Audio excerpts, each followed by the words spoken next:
குற்றவியல் நடைமுறை சட்டம் 1973. இதுல ஒரு சில கேஸ் லாஸ் இருக்கு. இது உங்களுக்கு யூஸ் ஆகும். இன்டர்வியூக்கு கண்டிப்பா இந்த கேள்வி யூஸ் ஆகும். இந்த கேஸ் லாஸ் குறிச்சிங்க. Please note it down. Mohammad Shahabuddin versus state of Bihar. Mohammad Shahabuddin versus state of Bihar. 2010 Volume 4 SCC page number 653. Muhammad Shahabuddin versus State of Bihar 2010 Volume 4 SCC page number 653. Muhammad Shahabuddin versus State of Bihar 2010 Volume 4 SCC page number 653. இந்த வழக்குல சொல்றாங்க, ஒரு ஜெயில இருக்கிற கைதியை ஜெயிலே போயிட்டு விசாரிக்கலாம். The High Court's power to fix venue of trial. The trial inside the jail premises can be exercised in respect of pending cases. ஏற்கனவே சொல்லியிருக்கிறேன், இந்திரா காந்தி அம்மையார் வழக்கிலும் அது போன்று விசாரித்து திகார் ஜெயில இருந்த அந்த குற்றவாளியை திகார் ஜெயிலேயே கோர்ட் ஆஃப் செஷன் விசாரித்து அவருக்கு தண்டனை கொடுத்தார்கள். அதை போல இந்த 2010 வந்த வழக்கு Mohammed Shahabuddin versus state of Bihar 2010 volume 4 SCC page number 653. இந்த வழக்குல ஹைகோர்ட்டுடைய பவர் பாத்தீங்கன்னா to fix venue of trial. எந்த இடத்துல வந்து ட்ரையல் செய்யலாம். கோர்ட்னா செஷன்ஸ் கோர்ட்ல தான் அந்த பில்டிங்ல தான் பண்ணணும்னு அவசியம் கிடையாது. ஜெயில் பிரிமிசஸ்க்குள்ளே நீங்க வந்து ட்ரையல் நடத்தி விடுதலை செய்யலாம் அல்லது தண்டனை வழங்கலாம். இதை சொன்ன வழக்கு தான் Mohammed Shahabuddin versus state of Bihar 2010 volume 4 SCC page number 653. ஏன்னா இன்டர்வியூல இது போன்ற கொஸ்டின் கேட்டாங்கன்னா நம்ம வந்து பதில் சொல்ல தயாரா இருக்கணும்.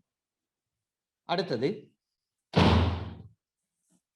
பப்ளிக் ப்ராசிக்யூட்டர் பற்றி ஒரு question. Public prosecutor he is not in government service. ஒரு பிபி இருக்காரு அண்டர் செக்ஷன் 24 ஆஃப் சிஆர்பிசி படி அந்த public prosecutor he is not in government service. இதை சொன்ன வழக்கு, ஏன்னா 5 years ஒன்ஸ் வந்து எந்த கட்சி ஆளுங்கட்சி வராங்களோ அவங்க தான் அப்பாயிண்ட் பண்றாங்க. அதனால தான் சொல்றாங்க public prosecutor he is not in government service. Deepak Agarwal versus Keshav Kaushik. Deepak Agarwal versus Keshav, KESHAV, Keshav, Kaushik, KAUSHIK, Kaushik. Deepak Agarwal versus Keshav Kaushik, 2013, Volume 5, SCC, page number 227. Deepak Agarwal versus Keshav Kaushik 2013 volume 5 SCC page number 227. ஒரு public prosecutor இருக்காருன்னு சொன்னா அந்த public prosecutor வந்து ஒரு அரசாங்க பணியில் இல்லை, சர்வீஸ்ல கிடையாது. அவர் he is not in government service. அதை போலவே ஸ்பெஷல் பப்ளிக் ப்ராசிக்யூட்டர் அப்பாயிண்ட் பண்ணுவாங்க. ஸ்பெஷல் பப்ளிக் ப்ராசிக்யூட்டர் இருக்காருன்னு சொன்னா அவரை வந்து ட்ரையலுக்கு அப்பாயிண்ட் பண்ணலாம். he cannot represent the state government in appeals and revision.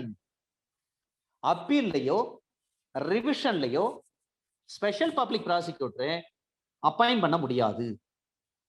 ஆனா ட்ரையலுக்கு உண்டு. ட்ரையல் அவர் நடத்தலாம். ஸ்பெஷல் பிபி வந்து ட்ரையல் நடத்தலாம். ஆனா அப்பீல்ல வந்து அவர் ஆஜராக முடியாது, ரிவிஷன்ல ஆஜராக முடியாது. இதை சொன்ன வழக்கு K Anbazhagan versus state of Karnataka. K Anbazhagan versus state of Karnataka 2015 volume 6 SCC page number 158. 2015 SCCல வந்து சிவிலும் இது ரிப்போர்ட் ஆயிருக்கு, கிரிமினல் ஜேர்னல்லையும் ரிப்போர்ட் ஆயிருக்கு. இப்ப சொல்றது வந்து criminal journal 2015 volume 2 SCC criminal page number 872. First journal வந்து civil journal 2015 volume 6 SCC page number 158. அது வால்யூம் 6. இது கிரிமினல் ஜேர்னல் பாருங்க 2015 volume 2 SCC criminal page number 872. ஒரு ஸ்பெஷல் பப்ளிக் ப்ராசிக்யூட்டர் இருக்காருன்னா அவர் ட்ரையலுக்கு வேணா he has to be appointed for trial to conduct the trial. ஆனா he cannot be represent the state government in appeals and revisions. இதை சொன்ன வழக்கு K Anbazhagan versus state of Karnataka 2015 volume 2 SCC criminal page number 872. ஒரு காலகட்டத்தில் public prosecutor அவரு sanction கொடுத்தாதான் அந்த கேஸை நடத்த முடியும். அது மாதிரி ஒரு சூழ்நிலை இருந்தது. ஒரு திருநாட்டுவா இருந்தாலும் சரி, பப்ளிக் ப்ராசிக்யூட்டர் அவர் சாங்ஷன் பண்ணணும். அப்பதான் அந்த கேஸ் வந்து கோர்ட் ஆஃப் செஷன் வந்து ட்ரையலுக்கே எடுப்பாங்க. ஆனா இப்ப அதெல்லாம் தேவையில்லை. Public prosecutor is not a part of the investigation agency, but it is an independent statutory authority. இதை சொன்ன வழக்கு state of Maharashtra versus Surendra Sputnik. State of Maharashtra versus Surendra புண்டிக் PUNDLIK புண்ட்லிக் PUNDLIK புண்ட்லிக் Surendra புண்ட்லிக் Gadling GODLING Gadling. State of Maharashtra versus Surendra புண்ட்லிக் Gadling GODLING Gadling 2019 volume 5 SCC page number 178. State of Maharashtra versus Surendra புட்லிக் Gadling 2019 volume 5 SCC page number 178. ஏன்னா சில நேரங்களில் இப்படி question கேட்டாங்கன்னா நம்ம அதுக்கும் பதில் சொல்லணும். ஒரு ஸ்பெஷல் பிபி வந்து ரிவிஷனுக்கு அப்பீலுக்கு வந்து ஆஜராக முடியுமான்னு ஒரு கேள்வி கேட்டாங்கன்னா இந்த ஜட்ஜ்மெண்ட் படி ஆஜராக முடியாது.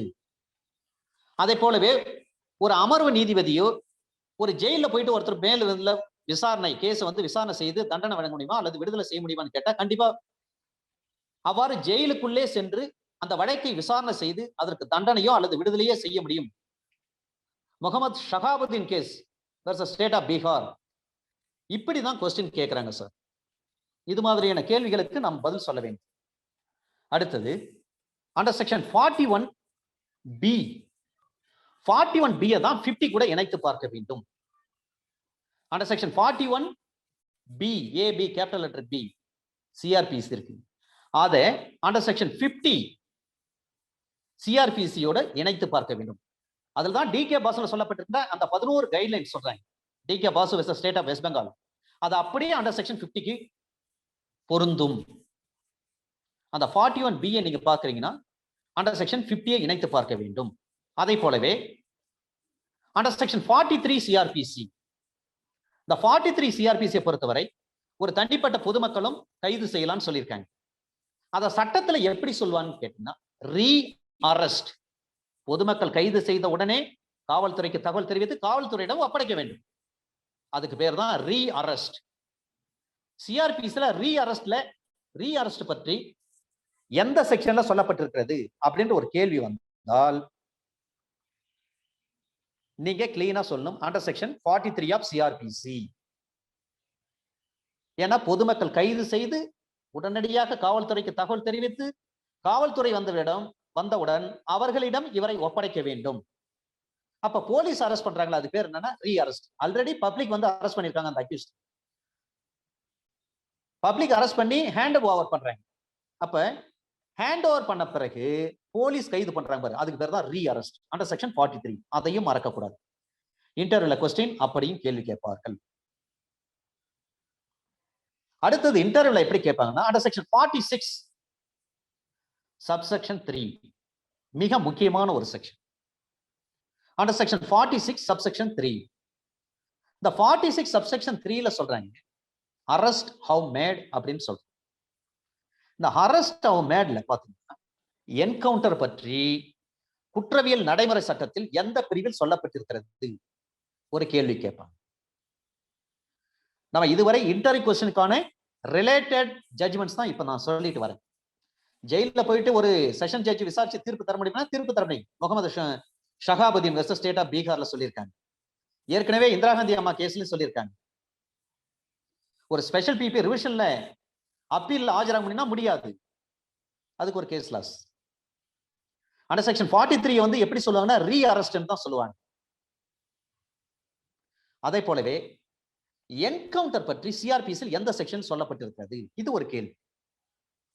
என்கவுண்டர் பற்றி அண்டர் செக்ஷன் 46 சப்செக்ஷன் 3 இதுக்கு பெஸ்டான case laws national human rights commission இதை வைத்துதான் 21 கைட்லைன்ஸ் வந்து கொடுத்திருக்காங்க. ஒரு என்கவுண்டர் பண்ணா இந்த கைட்லைன்ஸ் வந்து shall be followed by the police officers.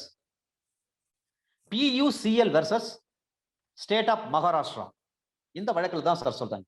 Peoples union for civil liberations, civil liberties. இந்த people's union for civil liberties இந்த லிபரேஷன் டீம் தான் போறாங்க வெர்சஸ் ஸ்டேட் ஆஃப் மகாராஷ்டிரா. இந்த PUCL என்று சுருக்கமாக சொல்வார்கள். PUCL versus state of Maharashtra. 1995 இருந்து 96க்குள்ள மும்பையில 135 பேர் சுட்டுக் கொல்லப்படுறாங்க போலீசார். கேட்டா இவங்க எல்லாம் ரவுடிகள், இவர்களால் சட்டம் ஒழுங்கு பிரச்சனை ஏற்படுகிறது சொல்றாங்க. உடனே இந்த PUCL அமைப்பு இவங்க வந்து வழக்கு போடுறாங்க. இந்த வழக்கை விசாரித்த உச்ச நீதிமன்றம் கைட்லைன்ஸ் கொடுக்குறாங்க. நீங்க வந்து என்கவுண்டர் பண்றீங்கன்னு சொன்னா இந்த ப்ரொசீஜர்லாம் நீங்க ஃபாலோ பண்ணியே ஆகணும். எப்படி DK பாசு கேஸ்ல வந்து ப்ரொசீஜர் ஃபாலோ பண்ண சொன்னாங்களோ அதை போல ஃபாலோ பண்ண வேண்டும்.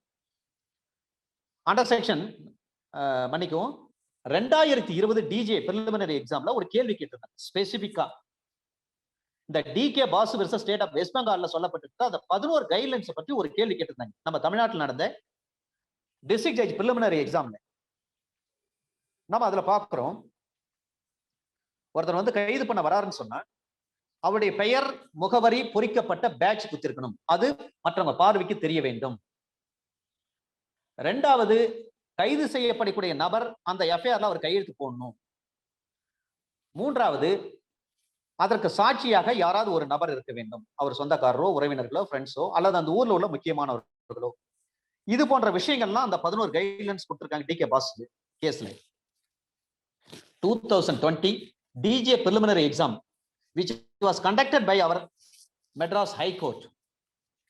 அதுல ஒரு கேள்வி கேட்டிருந்தாங்க.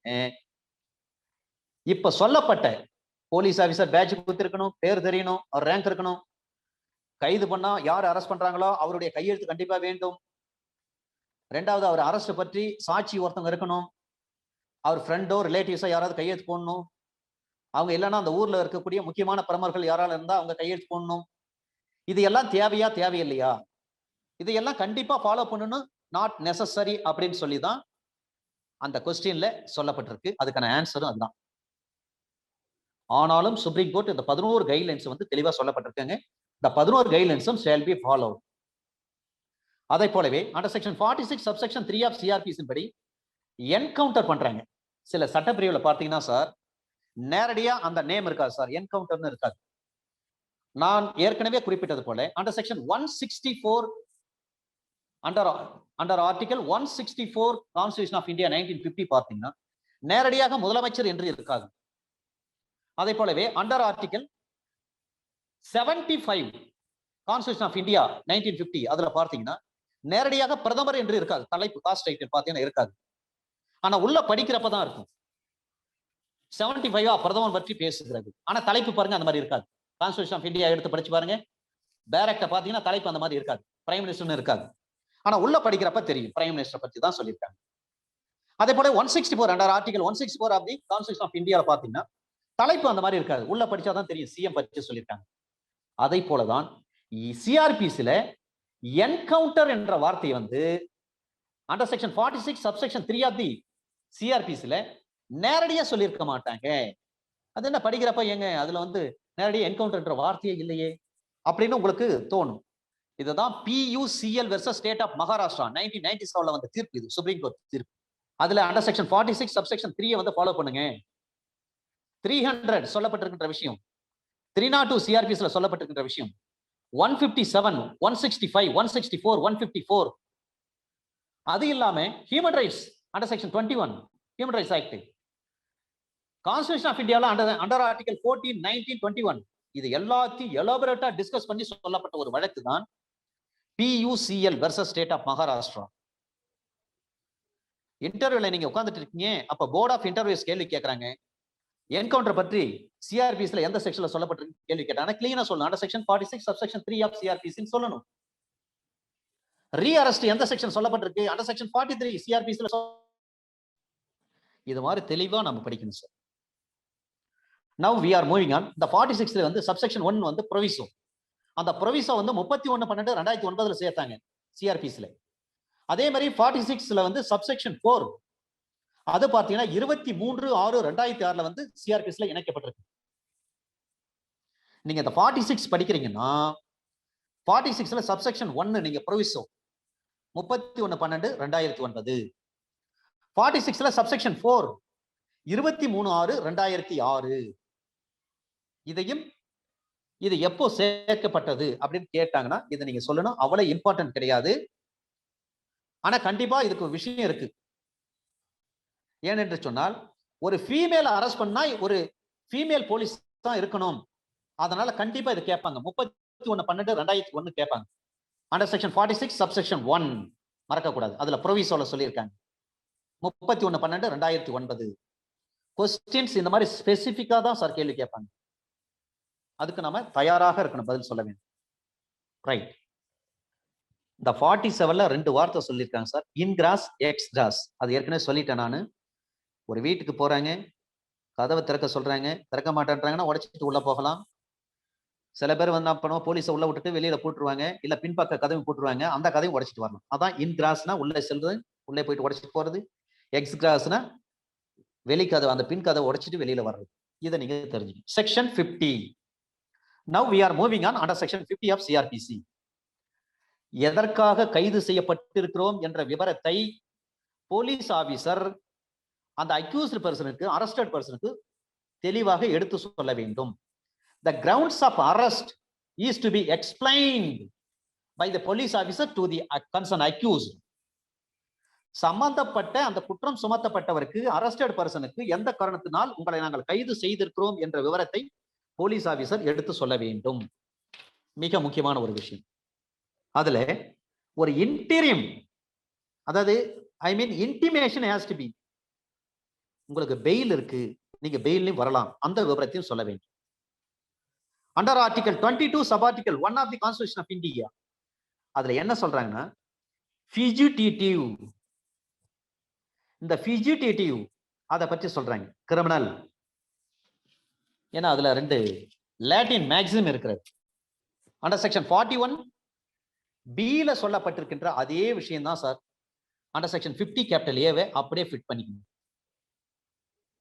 23/6/2006 வந்த விஷயம். அண்டர் செக்ஷன் 51, 52 தனியா பார்க்கணும். 53 கேபிட்டல் ஏ, 54, 55 இத ஒரு செட் ஆஃப் செக்ஷன்ஸா பார்க்க வேண்டும். 56, 57, 58 இத ஒரு செட் ஆஃப் செக்ஷன்ஸா பார்க்க வேண்டும். அப்பதான் இதை நம்ம அண்டர்ஸ்டாண்ட் பண்றதுக்கு we can be understand very easily.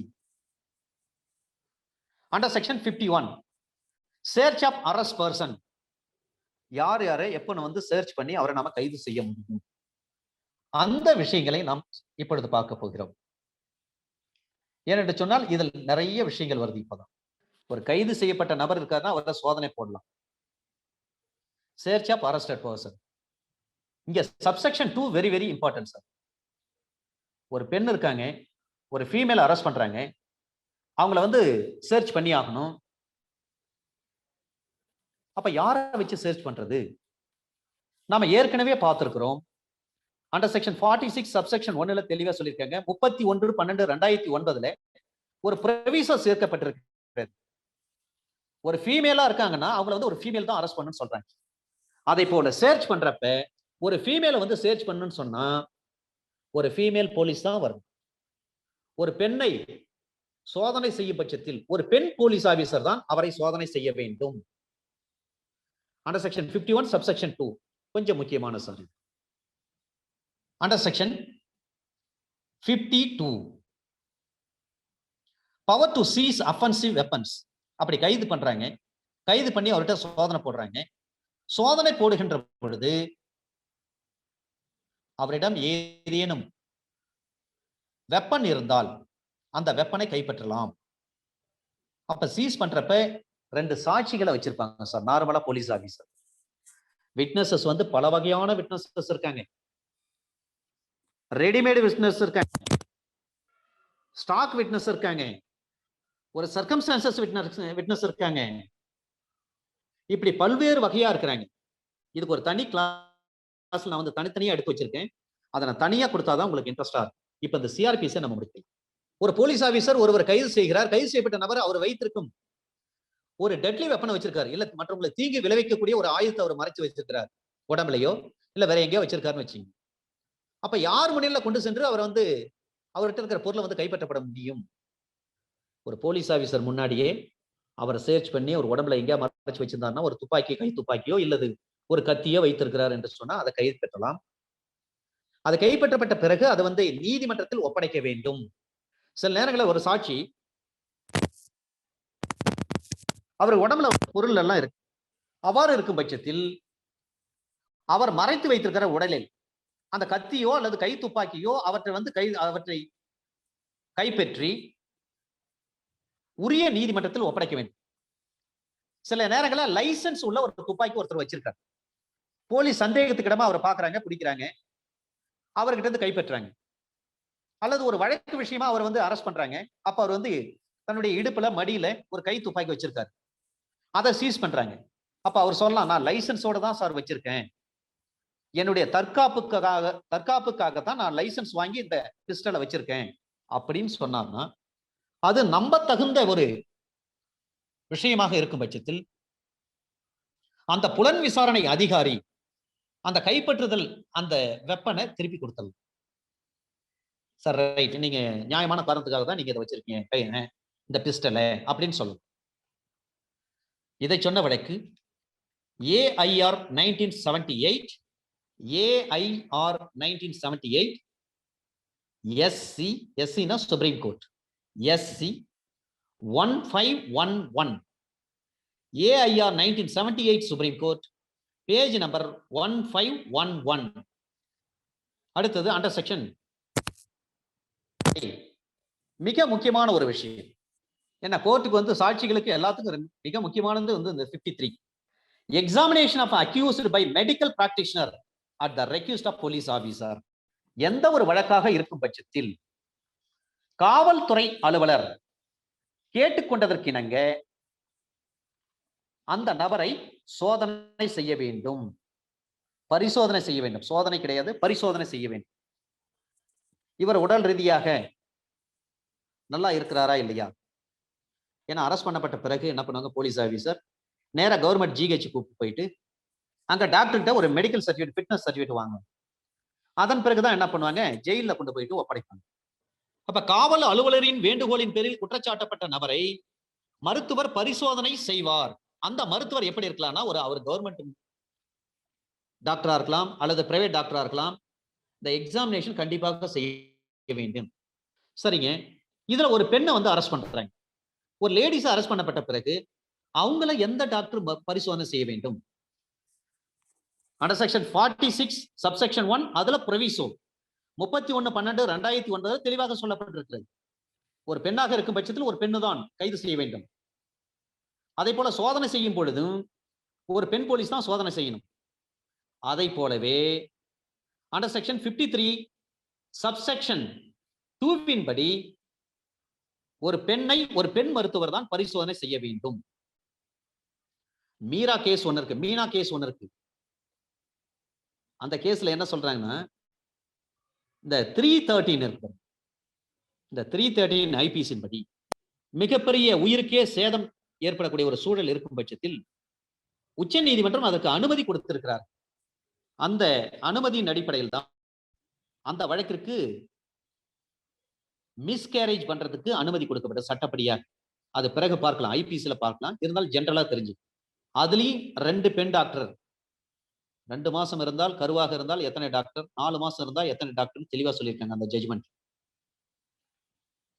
Under section 53 subsection 2 படி ஒரு பெண்ணை கைது செய்தால் பெண் மருத்துவரிடம் தான் பரிசோதனை செய்ய வேண்டும். மருத்துவ பரிசோதனை பெண் மருத்துவர் தான் செய்ய வேண்டும். அந்த மருத்துவர் பதிவு பெற்ற மருத்துவராக இருக்க வேண்டும். ரெஜிஸ்டர்டு மெடிக்கல் பிராக்டிஷனராக இருக்க வேண்டும். I mean Indian medical council act 1956 படி அவர் எம்பிபிஎஸ் முடித்திருக்க வேண்டும். Tamil Nadu medical registration act, Tamil Nadu medical enrolment அந்த ரெஜிஸ்ட்ரேஷன் ஆக்ட் 1914 மருத்துவ பதிவுகள் சட்டத்தின் அடிப்படையில் அவர் பதிவு செய்திருக்க வேண்டும். அவர் அரசு மருத்துவராக இருக்கலாம் அல்லது தனியார் மருத்துவராக இருக்கலாம். ஆனா முறைப்படி படிச்சிருக்கணும், முறைப்படி பதிவு செய்திருக்கணும். அது போன்ற மருத்துவரிடம் பரிசோதனை செய்ய வேண்டும். இதுதான் அண்டர் செக்ஷன் 53.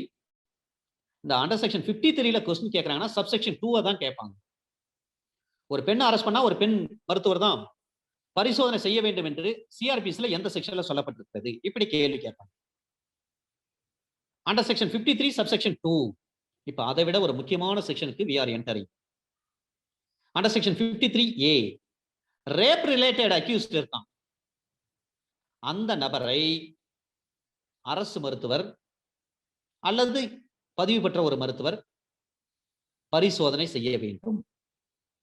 ரேப் ரிலேட்டடா இருக்கும் பட்சத்தில் இந்த 53 எதுக்காக சார் வந்தாங்க, எதுக்காக கொண்டு வந்தாங்க பாத்தீங்கன்னா, in search of some evidence medical examination by who, அது பாத்தீங்கன்னா by registered medical practitioner who is to make a request by a police officer. சரிங்க, அவங்க என்ன ரேங்க்? நாட் ரேங்க் பாத்தீங்கன்னா not below the rank of sub inspector. இந்த 53ல இந்த கேள்வி எல்லாம் வரும்.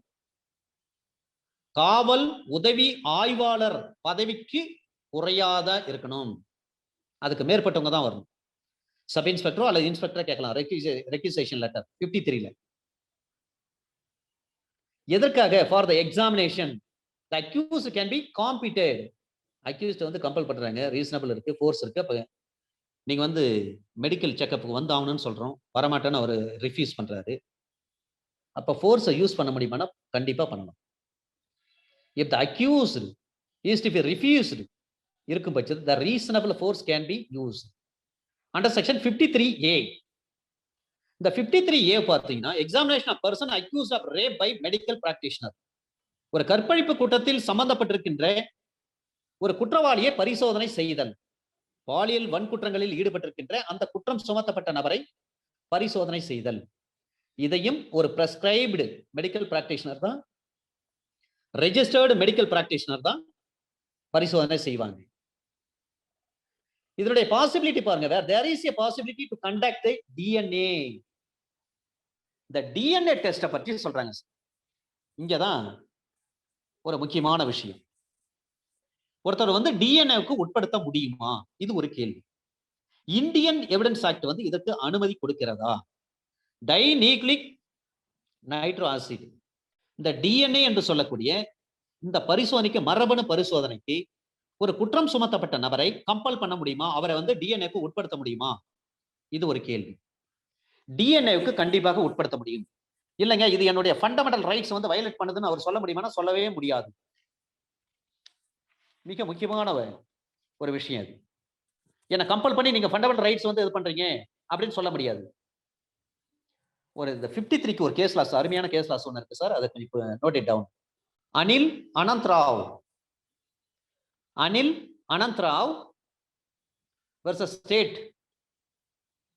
இந்த வழக்கில் சொல்றாங்க, the import of the expression, அதாவது examination of the person cannot be confined only to external examination of the body of the person. அவ்வளவுதான். வெளிப்புற உடலை மட்டும்தான் பரிசோதிப்பாங்க. அவரை கன்ஃபைன் பண்ணல, அவரை கன்ஃபைன் பண்ண கூடாது. cannot be confined. Anil Anand Rao versus state 1981 criminal law journal, CLJ போட்டுங்க. 1981 criminal law journal, page number 125. Examination of the person cannot be confined only to external examination of the body of a person. இதை சொன்ன வழக்கு Anil Anand Rao versus state 1981 criminal law journal, page number 125. Anil Anand Rao versus state 1981 criminal law journal, page number 125. இப்ப under section 51 capital ஏல சொல்றாங்க, ஒருத்தர் வந்து DNA டெஸ்ட்க்கு வந்து உட்படுத்த முடியுமா அப்படின்னு கேட்டீங்கன்னா கண்டிப்பாக உட்படுத்த முடியும். அந்த நபர் வந்து என்னுடைய பர்சனல் லிபர்ட்டி வயலேட் பண்றீங்க அப்படின்னு சொல்ல முடியுமா? அந்த டிஃபென்ஸ் எடுக்கவே முடியாது. டிஎன்ஏ டெஸ்ட் வந்து ஒரு எவிடன்ஸ் தான். It can be treated as a best evidence தான். ஆனால் ஒரு பிரெயின் மேப்பிங் பண்றாங்க சார். இப்ப பிரெயின் மேப்பிங் பண்ணாங்கன்னா அதை ஏற்றுக்கொள்ளப்பட முடியுமா? ஒரு பீப் டெஸ்ட் எடுக்கிறாங்க, அதை ஏற்றுக்கொள்ளப்பட முடியுமா? ஏன்னா தெஹல்கா.com ஊழல் வழக்கு இந்தியாவிலேயே மிகப்பெரிய வழக்கு அது. தெஹல்கா.com ஊழல். அதுல தெல்கி என்ற ஒருவரை வந்து கைது செய்யறாங்க. தெல்கி என்பவரை கைது செய்யப்பட்ட பிறகு அவர்கிட்ட எப்படியோ எந்தெந்த வகையில விசாரணை செய்யணுமோ அப்படியெல்லாம் விசாரணை பண்ணி பார்த்துட்டாங்க. எந்த ஒரு உண்மையும் அவர்கிட்ட இருந்து வரல. உடனே அவரை பிரெயின் மேப்பிங் பண்ணலாம், பாலிகிராப் பண்ணலாம், பீப் டெஸ்ட் எடுக்கலாம், இதெல்லாம் உட்படுத்துறாங்க. உட்படுத்தினப்ப அவர் என்ன பண்றாரு, அன்றைக்கு இருந்த மத்திய அமைச்சர் திரு சரத் பவார் அவருடைய பெயரை வந்து உச்சரிக்கிறார்.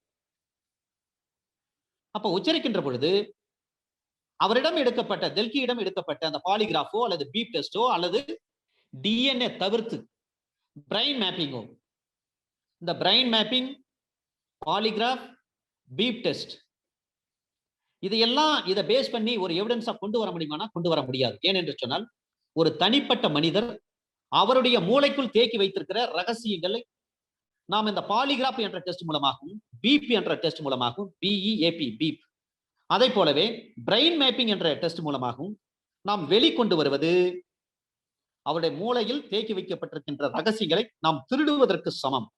அது அவருடைய பர்சனல் லிபர்ட்டி. அது அந்த இடத்துல அவரால் சொல்லப்பட்ட அந்த விஷயங்களை பொறுத்து நீங்க அது ஒரு எவிடன்ஸா மார்க் பண்ண முடியாது.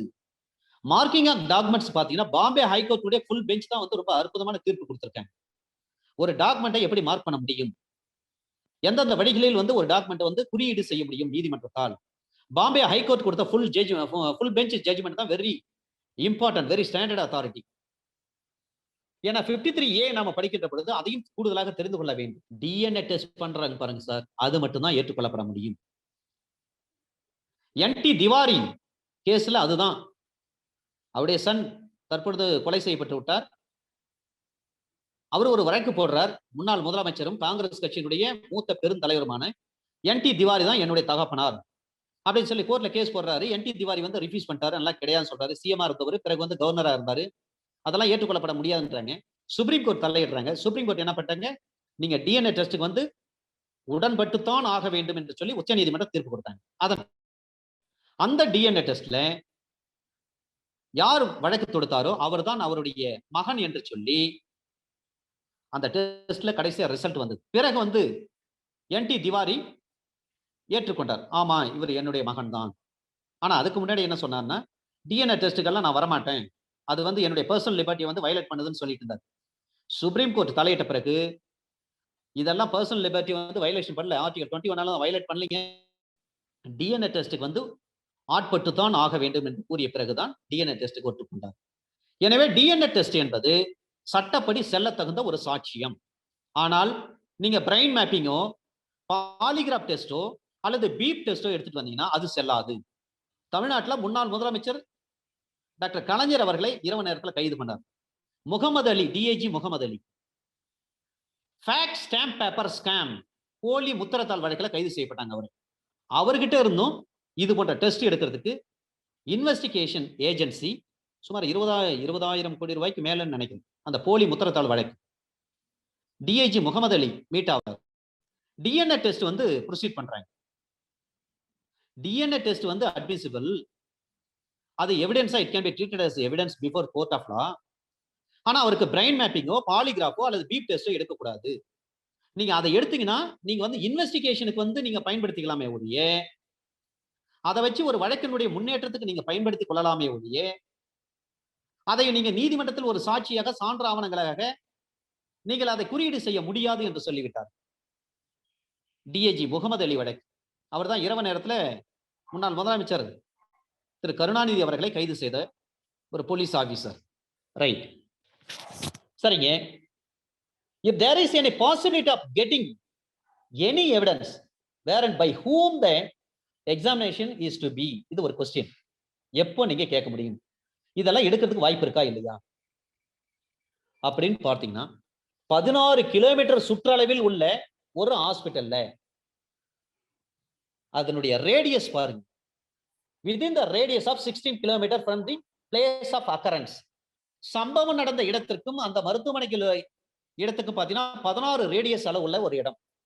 if there is no such hospital, அங்க வந்து ஹாஸ்பிடல் மாதிரி இல்ல, by medical officer at the request of not below the rank of sub inspector police, அவர் என்ன பண்றாரு, அவர் தான் கைது பண்றாரு.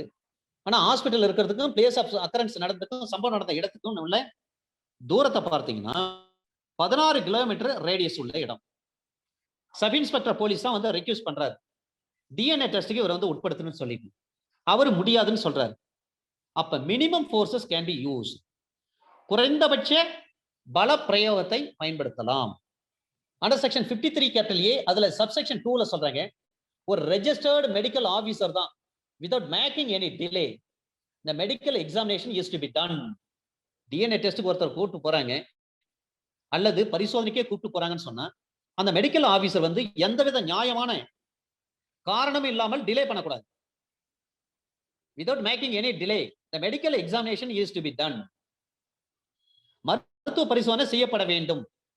Under section 53 capital A subsection 3 after the examination of report is given by the medical practitioner.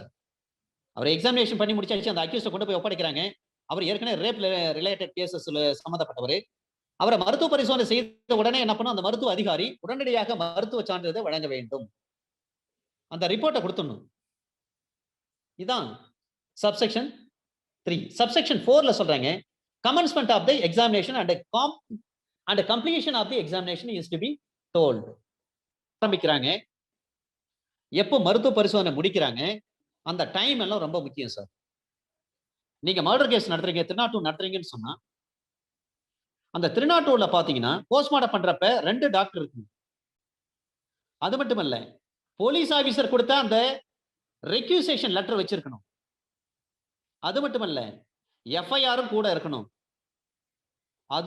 அதோடு மட்டுமன்றி நமக்கு டிஃபென்ஸுக்கு தேவையான விஷயம் என்னன்னா, மர்டர் கேஸ்ல 2 டாக்டர் இருந்திருப்பாங்க, அவங்க ஒரு ஹிண்ட்ஸ் எடுத்துட்டே வருவாங்க. அது ஒரு நோட் இருக்கு ஹிண்ட்ஸுக்கு தனியா. அதன் பிறகு டெஸ்கிரிப்ஷனா ஒரு நோட் ஒன்று ஃபாலோ பண்ணுவாங்க. அப்ப நம்ம 302 நடத்துறப்ப அந்த டிஃபென்ஸ் கண்டிப்பா எடுக்கணும். நீங்க நோட்ஸ் எடுத்தீங்களே, அந்த நோட்ஸை வந்து நீங்க இணைச்சிருக்கீங்களா அதை கேட்கணும். நோட்ஸ் தான் முதல்ல முக்கியம். அதுதான் பிரியாம்பல் மாதிரி, கீவேர்டு மாதிரி. அதன் பிறகுதான் அவருடைய இன்குவெஸ்ட் ரிப்போர்ட்டோ இல்ல போஸ்ட்மார்ட்டம் ரிப்போர்ட்டோ அதை பற்றி நம்ம கேள்வி கேட்கணும். அது ரொம்ப முக்கியம். 302ல வந்து அதை பற்றி நான் டீடைல்டா ஜட்ஜ்மெண்ட்ஸ் எல்லாம் சொல்றேன். ரைட். அண்டர் செக்ஷன் 53 கேபிட்டல் ஏ சப்செக்ஷன் 5 ஒரு ரிப்போர்ட் இருக்கு. மெடிக்கல் எக்ஸாம் வந்து நடத்தி முடிச்சிட்டாங்க. மெடிக்கல் எக்ஸாம் நடத்தி முடிச்சிட்ட பிறகு அது சம்பந்தமான விஷயங்கள் எல்லாமே இன்வெஸ்டிகேஷன் ஆபீசருக்கு கொடுத்தாக வேண்டும். சப்செக்ஷன் 3ல சொல்றாங்க, ஒவ்வொரு முடிவுக்கும் அதுக்கான காரணங்களை துல்லியமான வகையில வந்து அக்யூரேசியா வந்து அதை அறிக்கையை கொடுத்துடணும், ரிப்போர்ட் கொடுத்துடணும் இந்த மெடிக்கல் ஆபீசர் ஐஓக்கு. சப்செக்ஷன் 4ல சொல்றாங்க, பரிசோதனை எப்ப தொடங்குது, எப்ப முடிஞ்சது, எவ்வளவு நேரம் நீங்க வந்து எக்ஸாமினேஷன் பண்ணீங்க, அந்த விஷயத்தையும் நீங்க சொல்லணும். சப்செக்ஷன் 5ல சொல்றாங்க, அந்த மெடிக்கல் ஆபீசர் என்ன பண்ணணும், காலதாமதமின்றி அந்த அறிக்கை வந்து புலன் விசாரணை அதிகாரிக்கு ஒப்படைத்து விட வேண்டும். Under section 173 subsection 5 class A CRPs ல under section 173 subsection 5 class A ல சொல்லப்பட்டிருக்கிற விஷயங்கள் அதுதான். இதையெல்லாம் 23/6/2006ல இணைக்கப்பட்டது. அதிலிருந்து தான் நடைமுறைக்கு வருகிறது. இந்த 53A ரொம்ப முக்கியமானது சார். டிஎன்ஏ டெஸ்ட் கூப்பிடுறோம், ரேப் ரிலேட்டட் கேஸ்ல அந்த ஆள் தான் வந்து அக்யூஸ்டு. டிஎன்ஏ டெஸ்ட் கூப்பிடுறோம், வரமாட்டேன்னு சொல்லி மறுக்கிறான். அப்ப மினிமம் ஃபோர்ஸ் வந்து யூஸ் பண்ணிக்கலாம். சப்செக்ஷன் 2ல சொல்றாங்க, பதிவு பெற்ற ஒரு மருத்துவ அதிகாரி தான் வந்து காலதாமதமின்றி அந்த பரிசோதனை செய்யணும். அப்ப செய்கின்ற பொழுது எதிரியினுடைய பெயர், முகவரி, அட்ரஸ், யாரால் கொண்டு வரப்பட்டார், எந்த போலீஸ் கூட்டு வந்தாங்க, அந்த போலீஸ் நம்பர் எல்லாம் இருக்கும். எதிரினுடைய வயசு இருக்கும், எதிரினுடைய உடம்புல ஏதாவது காயங்கள் இருக்கா, அப்படி ஏதேனும் காயங்கள் இருந்தால் அந்த காயங்களை குறிப்பெடுத்துக் கொள்ள வேண்டும். டிஎன்ஏ டெஸ்டுக்காக எதிரிடமிருந்து எடுக்கப்பட்ட அந்த பொருட்கள் என்ன, அந்த விவரங்களை குறிப்பிட்டிருக்க வேண்டும். மற்ற பொருள் ஏதாவது அதுக்கான காரணங்களையும் குறிப்பிட வேண்டும். இதான் சப்செக்ஷன் 2ல சொல்றாங்க. சப்செக்ஷன் 3ல இது எல்லாம் முடிஞ்சிட்ட பிறகு எவ்வளவு சீக்கிரம் முடியுமோ அவ்வளவு சீக்கிரமா டெஸ்ட் பண்ணணும். டெஸ்ட் பண்ணி அறிக்கையை வந்து ஐஓ கிட்ட கொடுத்தணும்.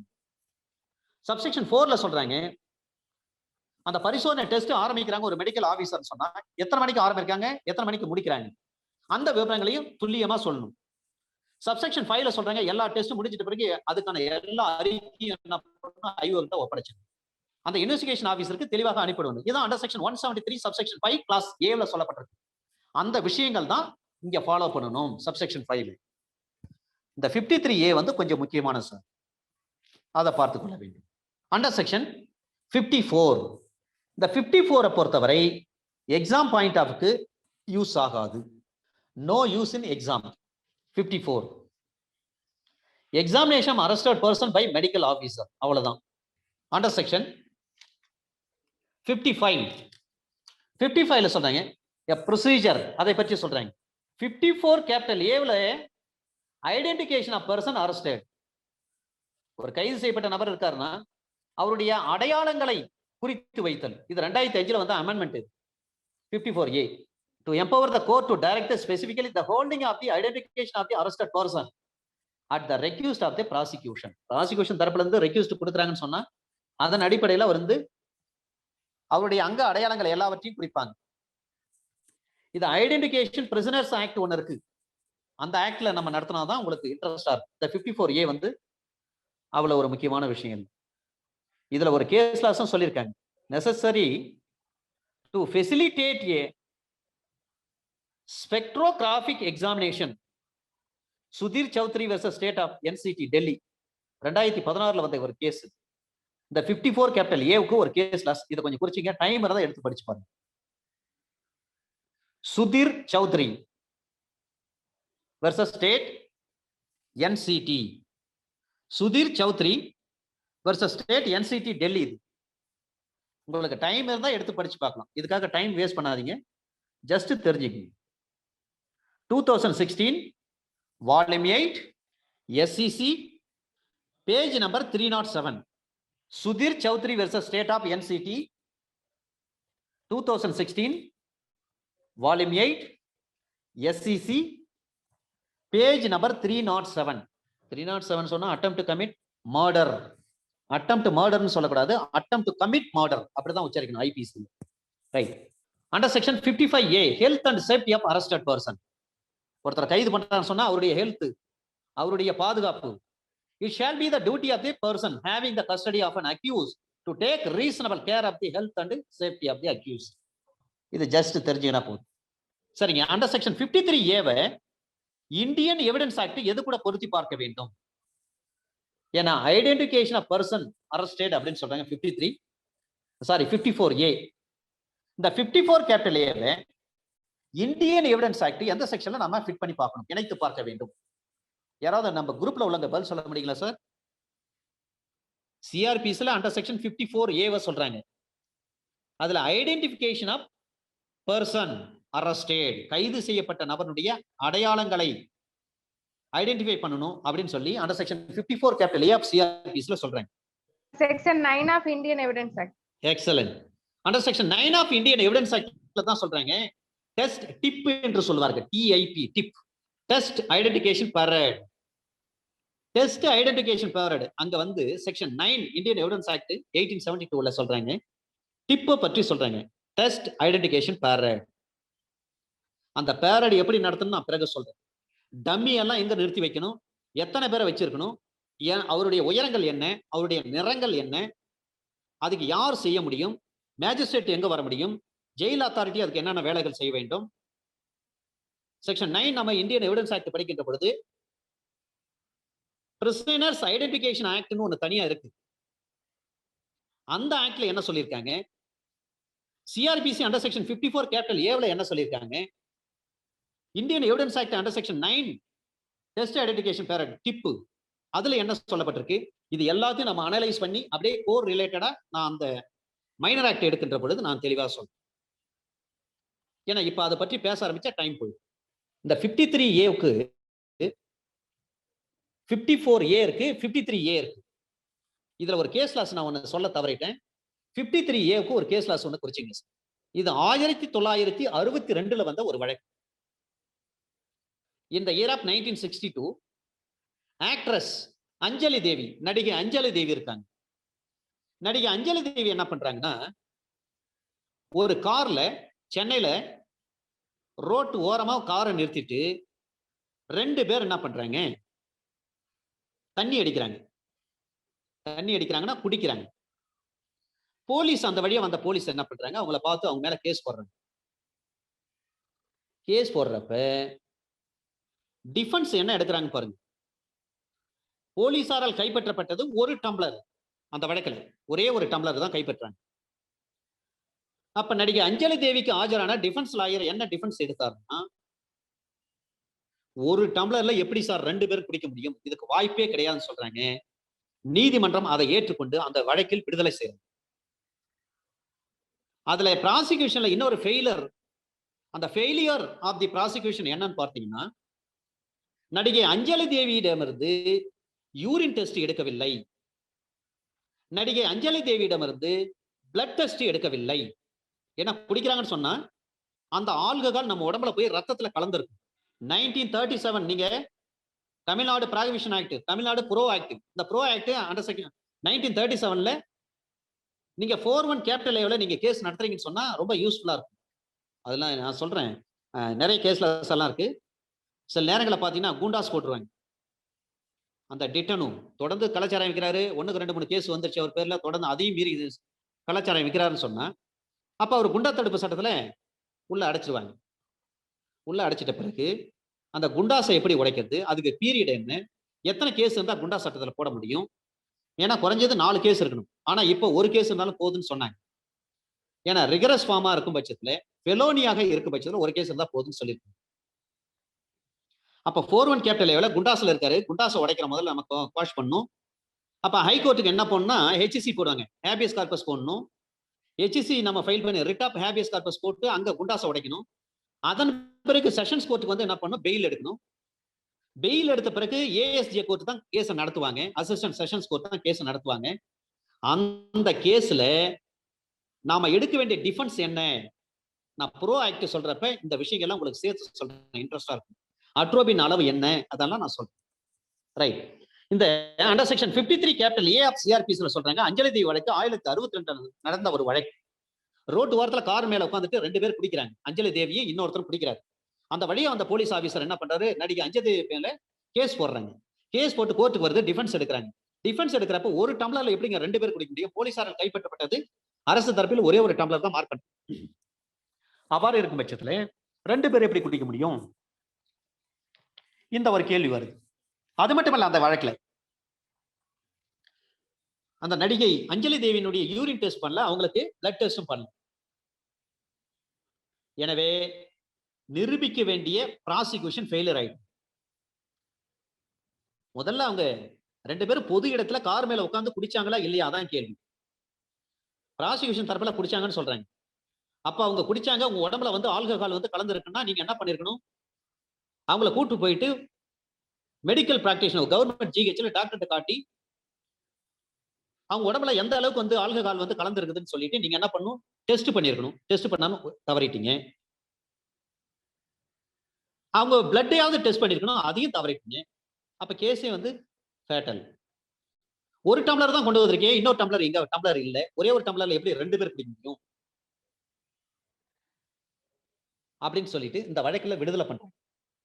அண்டர் செக்ஷன் 53A கேபிட்டல் ஏல the examination of accused,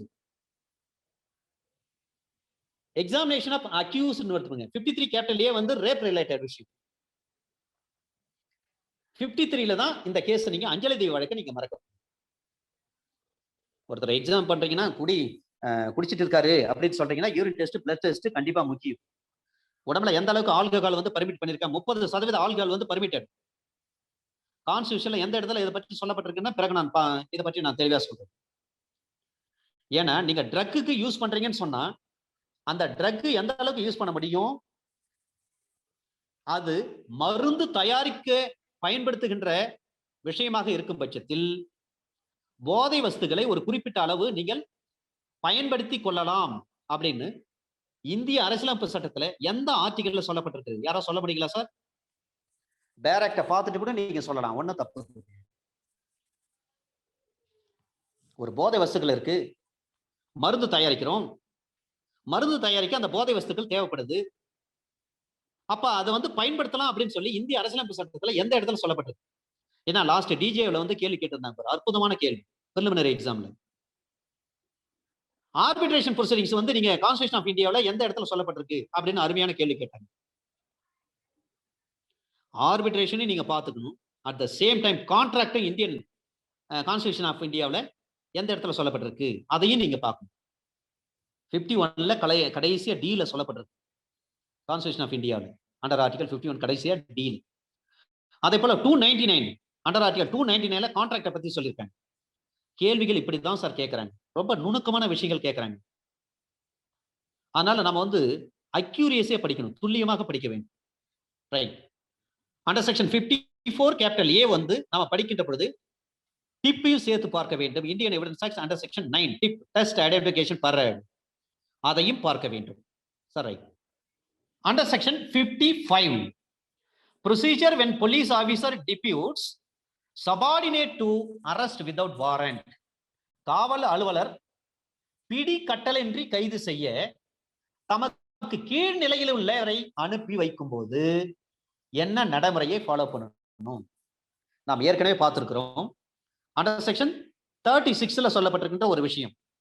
36ல என்ன சொல்றாங்க? சிஆர்பிசில ஒரு கீழ்நிலை காவலர் ஒரு எஃப்ஐஆர் பதிவு செய்யறான்னு சொன்னா அதே துறையில் இருக்கக்கூடிய காவல்துறையில் இருக்கக்கூடிய மேல்நிலை அதிகாரியும் பதிவு செய்யலாம். அந்த ஜூரிஸ்டிக்ஷன்ல உள்ள மேல்நிலை அதிகாரி ஒரு எஸ்பி கூட எஃப்ஐஆர் போடலாம். அண்டர் செக்ஷன் 36ல சொல்றோம். அதே போல ஒரு tricky question under section 31 subsection 2 proviso அதுல பி ஒரு விஷயம் சொல்லியிருக்காங்க. ஒரு ஜுடிஷியல் மேஜிஸ்ட்ரேட் 3 வருஷம் தான் சிறை தண்டனை விதிக்க முடியும்னு சொல்றாங்க. ஆனால் அதே ஜுடிஷியல் மேஜிஸ்ட்ரேட் நினைத்தால் double of the sentence will be passed, 2 மடங்கு தண்டனை கொடுக்கலாம்னு சொல்றாங்க. அண்டர் செக்ஷன் 31 சப்செக்ஷன் 2 அதுல ப்ரொவிசோல பி. அதே போல இந்த மாதிரி ட்ரிக்கி கொஸ்டின்ஸ் தான் சார் எடுக்கிறாங்க. இதெல்லாம் மறக்க கூடாது. திரும்ப திரும்ப சொல்றதுக்கான காரணம் நீங்க மனசுல அப்படியே இம்ப்ரெஸ் பண்ண பதிவு வச்சுக்கணும். அங்க 36ல சொல்லப்பட்ட விஷயங்கள் எப்படி இருக்கிறோ அதே தான் இங்க 55ல நம்ம வரப்போறோம். அண்டர் செக்ஷன் 55 அண்டர் செக்ஷன் 55ல பாத்தீங்கன்னா ஒரு காவல் நிலைய பொறுப்பு அலுவலர் இருக்காரு. Incharge of the police station. Incharge of the police station பற்றி டிஃபைனிங் செக்ஷன்ல அண்டர் செக்ஷன் 2 சப்செக்ஷன் 2 கிளாஸ் ஓல சொல்லியிருக்காங்க. சாப்டர் நம்பர் 12 இருக்கு. சாப்டர் நம்பர் 12 படி ஒருத்தர் என்ன பண்றாரு? புலனாய்வு செய்யறாரு. இன்வெஸ்டிகேஷன் 154ல இருந்து ஸ்டார்ட் ஆகுது பாருங்க. சாப்டர் நம்பர் 12 மிக முக்கியமான சாப்டர் அது சிஆர்பிசி. அப்ப அந்த சாப்டர் நம்பர் 12 படி என்ன பண்றாரு? ஒரு போலீஸ் ஆபீசர் ஒரு விசாரணை பண்றாரு. அது நான் பெயிலபிளா அப்பன்ஸா இருக்கும், காக்னிசபிளா இருக்கும், கொள்தகவு குற்றமாக இருக்கும். அதாவது வந்து பிடி கட்டளையின்றி அவரை வந்து கைது செய்யலாம். அதான் காக்னிசபிள் அஃபென்ஸ். வாரண்டே தேவையில்லை. without getting the permission of the court, without getting the warrant of the court, any police officer can be arrested the person. அவ்வாறு இருக்கும் பட்சத்தில் தமக்கு கீழே இருக்கக்கூடிய சபார்டினேஷன் ஆபீசர் ஒரு இன்ஸ்பெக்டர் என்ன பண்ணுவாரு? அவர் கீழே இருக்கக்கூடிய எஸ்ஐ கிட்ட சொல்லி நீங்க போயிட்டு அவரை அரெஸ்ட் பண்ணுங்க. அப்ப எழுத்து மூலமாக எல்லாவற்றையும் நீங்க பதிவு செய்து கொள்ள வேண்டும். ஒரு general question sir. Police officer ஒரு 173 கிளாஸ் 2 ஆஃப் சிஆர்பிசி படி ஃபைனல் ரிப்போர்ட்டை தாக்கல் பண்றாரு. ஃபைனல் ரிப்போர்ட் என்றாலும் சார்ஜ் ஷீட் என்றாலும் கேஸ் டைரி என்றாலும் ஒன்றுதான். Under section 173 clause 2 of CrPC அதுல இந்த பார்வை மகசர், சீசர் மகசர், இந்த கன்ஃபெஷன் ஸ்டேட்மெண்ட், கன்ஃபெஷன் கூட விட்டுருங்க, இந்த பார்வை மகசர், சீசர் மகசர், ஸ்கெட்சி போடுறாங்க பாருங்க, வரைபடம், இதையெல்லாம் சாட்சியமாக ஏற்றுக்கொள்ளப்பட முடியுமா? முதல் கேள்வி. இரண்டாவது கேள்வி, இவையெல்லாம் இந்தியன் எவிடன்ஸ் ஆக்ட்ல எந்த செக்ஷன்ல சொல்லப்பட்டிருக்கிறது? இது யாரா சொல்ல முடியுங்களா? நம்ம குரூப்ல உள்ளவங்க யாரா சொல்ல முடியுங்களா சார்? ஒரு சீசர் மகசரோ ஒரு ரப் ஸ்கெட்சோ ஒரு பார்வை மகசரோ இதெல்லாம் சாட்சியங்களாக அங்கீகரிக்கப்பட முடியுமா? கனகராஜ் சார் சொல்லுங்க சார். சார் சொல்லுங்க சார். கனகராஜ் சார் சொல்லுங்க சார். இதை பற்றி இந்தியன் எவிடன்ஸ் ஆக்ட்ல எந்த செக்ஷன்ல சொல்லப்பட்டிருக்கு? இந்த மாதிரி நுணுக்கமான கேள்விகள் தான் சார் கேட்கறாங்க இன்டர்வியூல. நீங்க நல்லா படிச்சுட்டு போவீங்க, பிரிலிமினரி பாஸ் பண்ணுவீங்க, மெயின் பாஸ் பண்ணீங்க. ஆனா இன்டர்வியூல இந்த மாதிரி சின்ன சின்ன நுணுக்கமான கேள்விகளுக்கு நம்ம சரியா பதில் சொன்னாதான் சார் நமக்கு அந்த போஸ்டிங்கே கிடைக்கும். இல்லனா அந்த பதவிக்கு பாத்தீங்கன்னா இன்டர்வியூல நுணுக்கமான கேள்விகள் இப்படித்தான் கேட்பார்கள். அந்த கேள்விக்கு நம்ம பதில் சொல்ல வேண்டும். கனகராஜ் சார் வந்து ஹேண்ட் ரைஸ் பண்ணாரு. பார்வை மகசரோ, வரைபடமோ அல்லது சீசர் மகசரோ இவற்றை பற்றி இவைகளை சாட்சியமாக ஏற்றுக்கொள்ளப்பட முடியுமா? இவற்றை பற்றி இந்தியன் எவிடன்ஸ் ஆக்ட்ல எந்த செக்ஷன்ல சொல்லப்பட்டிருக்கிறது? இந்த கேள்வி தான் கேட்டேன். கனகராஜ் சார் வந்து ஹேண்ட் ரைஸ் பண்ணாரு. ஆனா அவர் பேசவே இல்லை. ரைட், பரவாயில்ல. Under section 7 of the Indian evidence act மறக்கவே கூடாது. சரிங்க, 7 of the Indian evidence act பாக்குறீங்கன்னு சொன்னா நீங்க போலீஸ் ஸ்டாண்டிங் ஆர்டர் பார்க்கணும் இல்லீங்களா? போலீஸ் ஸ்டாண்டிங் ஆர்டர்ல ஆர்டர் நம்பர் என்ன? அது ஒரு கேள்வி. Order number 569 569. நான் பிறகு வந்து பிஎஸ்ஓ எடுக்கிறப்ப இதை பற்றி தெளிவா சொல்றேன். அடுத்த கிளாஸ் வந்து பிஎஸ்ஓ தான், போலீஸ் ஸ்டாண்டிங் ஆர்டர். ஏன்னா சிஆர்பிசி போயின்னு இருக்கிறப்பவே இடையில ஒரு கிளாஸ், ஒரு சின்ன மைனர் ஆக்ட். இது முடிச்ச உடனே ஐபிசி நம்ம ஸ்டார்ட் பண்ணோம். அண்டர் செக்ஷன் 55 படி ஒரு மேல்நிலை அதிகாரி, காவல்துறை அதிகாரி ஒரு கீழ்நிலை அதிகாரிக்கு அந்த புலன் விசாரணை செய்ய வேண்டும் என்று சொல்லி கீழ்நிலை அதிகாரி அந்த இடத்துக்கு அனுப்பி நீங்க விசாரணை செய்யுங்க, அதற்கு விசாரணை செய்வது எல்லாவற்றையும் ரெக்கார்ட் பண்ணுங்கன்னு சொல்லிட்டு அனுப்பலாம். அதை பேஸ் பண்ணி இன்ஸ்பெக்டர் சொல்றாங்கன்னா எஸ்ஐ என்ன பண்ணுவார்? சம்பவ இடத்துக்கு வருவாரு, எல்லாரையும் விசாரிப்பாரு, 1 செக்ஷன் ஸ்டேட்மெண்ட் போடுவாரு, பார்வை மகசர், வரைபட மகசர், வரைபடம் போடுவாரு, சீசர் மகசர் இருப்பாரு, இல்ல கன்ஃபெஷன் ஸ்டேட்மெண்ட் எதுவும் இருந்தாலும் சரி ரெக்கார்ட் பண்ணிக்குவாங்க. இதுதான் சார் 55. அதனுடைய essence of the arrest, essence of the அந்த இன்வெஸ்டிகேஷன், இது எல்லாத்தையும் யாருக்கு தேவையோ அவங்களுக்கு கொடுக்கணும். யாராவது கேட்டா அவங்களுக்கு கொடுக்க வேண்டும். நீங்க சார்ஜ் ஷீட்ல ஒரு முக்கியமான விஷயம் பிறகு நம்ம உள்ள பார்க்க போறோம். ஜெனரலா ஒரு விஷயம், ஒரு இன்வெஸ்டிகேஷன் ஏஜென்சி விசாரித்த அனைத்து ஆவணங்களையும் எதிர்த்தரப்பினருக்கு கொடுக்க வேண்டும். இது சிஆர்பிசில எந்த இடத்துல சொல்லப்பட்டிருக்குங்க? ஃப்ரீ ஆஃப் காஸ்ட்ல ஒரு அக்யூஸ்டுக்கு எல்லா டாக்குமெண்ட்டும் கொடுக்கணும், கட்டணமின்றி அனைத்து ஆவணங்களையும் வழங்க வேண்டும். சிஆர்பிசில எந்த செக்ஷன்ல எந்த இடத்துல சொல்லப்பட்டிருக்குங்க? எந்த செக்ஷன்ல சொல்லப்பட்டிருக்குங்க? நம்ம குரூப்ல உள்ளவங்க யாரா சொல்லுங்க சார். ஒரு கேஸ், அவர் பேர்ல கேஸ் போட்டிருக்காங்க, கோர்ட்ல ஆஜராயிருக்காரு, அவர் காப்பீஸ் வந்து ஃப்ரீ ஆஃப் காஸ்ட்ல கொடுக்கணும், இலவசமா கொடுத்தாக வேண்டும். அப்ப சிஆர்பிசில எந்த இடத்துல சொல்லப்பட்டிருக்கு? ஃப்ரீ ஆஃப் காஸ்ட்ல வந்து கோர்ட் உங்களுக்கு எல்லா டாக்குமெண்ட்ஸும் கொடுக்குறாங்க. அப்ப இன்வெஸ்டிகேஷன் ஆபீசர் நினைத்தா அண்டர் செக்ஷன் 207 அண்டர் செக்ஷன் 207 பொறுத்தவரை ஃப்ரீ ஆஃப் காஸ்ட்ல வந்து எல்லா டாக்குமெண்ட்ஸும் நம்ம காப்பீஸ் வந்து இஷ்யூ பண்ணுவாங்க. அவ்வாறு இஷ்யூ பண்றாங்கன்னு சொன்னா அப்ப இன்வெஸ்டிகேஷன் ஏஜென்சி வந்து கோர்ட்டு கிட்ட முறையிடுவாங்க. சில பார்ட் ஆஃப் தி டாக்குமெண்ட்ஸ் வந்து நீங்க அக்யூஸ்ட் வந்து கொடுக்காதீங்க, அதெல்லாம் கான்ஃபிடென்ஷியல் அப்படின்னு சொல்றாங்கன்னு சொன்னா அதை நீதிமன்றம் ஏற்றுக்கொண்டு அந்த confidential portion of the documents வந்து shall not be given to the accused. என்ன 207 வந்து ஃப்ரீயா எல்லாத்தையும் கொடுத்தாகணும் அப்படின்னு சொல்றாங்கன்னு சொன்னா சில விஷயங்கள் இன்வெஸ்டிகேஷன் ஏஜென்சி சொல்லுவாங்க, இதெல்லாம் ஹைலி கான்ஃபிடென்ஷியல், அவற்றை எதிராளிகளுக்கு கூட கொடுக்க கூடாதுன்னு சொன்னா கண்டிப்பா கொடுக்க முடியாது. இந்த விஷயங்கள்லாம் சொல்லப்பட்டிருக்கு, பிறகு பார்க்கலாம். ரொம்ப இத கேள்வியா இன்டர்வியூல கேட்டிருக்காங்க சார், அதனால தான் இதை சொல்றேன் நான். 207 ஃப்ரீ ஆஃப் காஸ்ட்ல வந்து நீங்க எல்லா டாக்குமெண்ட்ஸும் உங்க வாங்கிட்டு போயிடுவீங்க நீங்க. ஆனா இன்வெஸ்டிகேஷன் ஏஜென்சி வந்து இது ஹைலி கான்ஃபிடென்ஷியல், இது அதனால இந்த பார்ட் ஆஃப் த டாக்குமெண்ட் மட்டும் நீங்க எதிர்பார்ட்டி கொடுக்காதீங்க, அட்வர்ஸ் பார்ட்டிக்கு கொடுக்காதீங்க, ஐ மீன் அக்யூஸ்டுக்கு கொடுக்காதீங்க அப்படின்னு சொல்லி ப்ராசிக்யூஷன் தரப்புல வந்து கோர்ட்ல சொல்றாங்க. அப்ப அந்த கோர்ட் என்ன பண்ணும்? Court can be recorded that point. அதை பேஸ் பண்ணி on the basis that the court shall not be given a particular documents to the accused. ஒரு குறிப்பிட்ட அந்த டாக்குமெண்ட் ஆவணங்கள் என்ன பண்ண தர மாட்டாங்க. ஃபைனல் ரிப்போர்ட் போட்டிருக்காங்க சார்ஜ் ஷீட்ல இந்த பகுதியெல்லாம் தரணும், இந்த பகுதியெல்லாம் தரக்கூடாதுன்னு சொல்றாங்க. நீங்க அதுக்காக நீங்க ஹை கோர்ட் வரை போனாலும் செல்லாது. ஏன்னா போலீஸ் ஆபீசருக்கு அந்த பவரை சிஆர்பிசி கொடுத்திருக்கிறது. For the purpose of conduction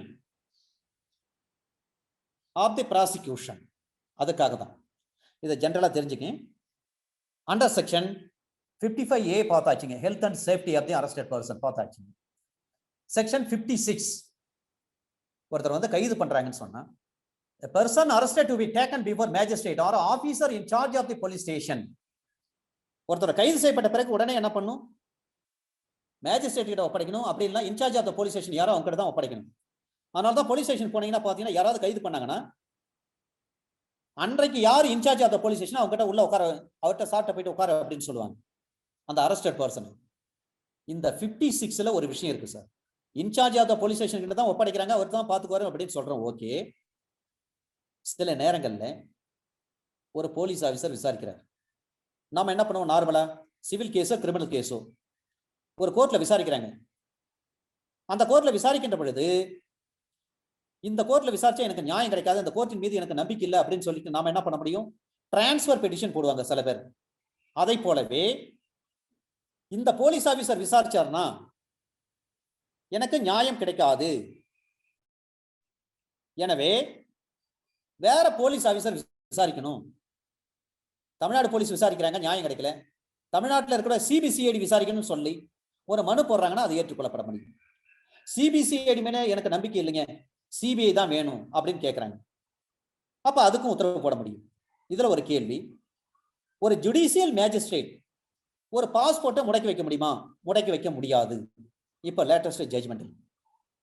அதை போலவே ஒரு ஜுடிஷியல் மேஜிஸ்ட்ரேட் ஒரு சிபிஐ விசாரிக்க வேண்டும், இந்த வழக்கை சிபிஐ தான் விசாரிக்க வேண்டும் என்று சொல்லி சிபிஐக்கு டைரக்ஷன் கொடுக்க முடியுமா? ஒரு உத்தரவு போட முடியுமா? உத்தரவு போட முடியாது. ஆனால் AIR 1997 Supreme Court page number 93, AIR 1997 Supreme Court page number 93, இந்த வழக்குல சொல்றாங்க sir, AIR 1997 Supreme Court page number 93, இந்த வழக்குல உள்ளூர் போலீஸ் வந்து விசாரிக்கிறாங்க. அப்ப அந்த புலன் விசாரணை இன்வெஸ்டிகேஷன் வந்து எங்களுக்கு வந்து சாட்டிஸ்ஃபையா இல்லை, திருப்திகரமாக இல்லை. அப்படி இல்லாத பட்சத்துல என்ன பண்ணலாம்னா வேற ஒரு ஏஜென்சியை விசாரிக்க வைக்கலாம். போலீஸ் விசாரிக்கிறாங்க, அவங்க மேல வந்து நம்பிக்கை இல்லை, அப்ப சிபிசிஐடி விசாரிக்க வைக்கலாம். இந்த வழக்கு மிக முக்கியமான வழக்கு, நீங்க தெரிந்து கொள்ள வேண்டும். சில நேரங்களில் பாதிக்கப்பட்டவங்க நம்ம கிட்ட வருவாங்க, நாம டிஃபென்ஸ் லாயரா இருப்போம்.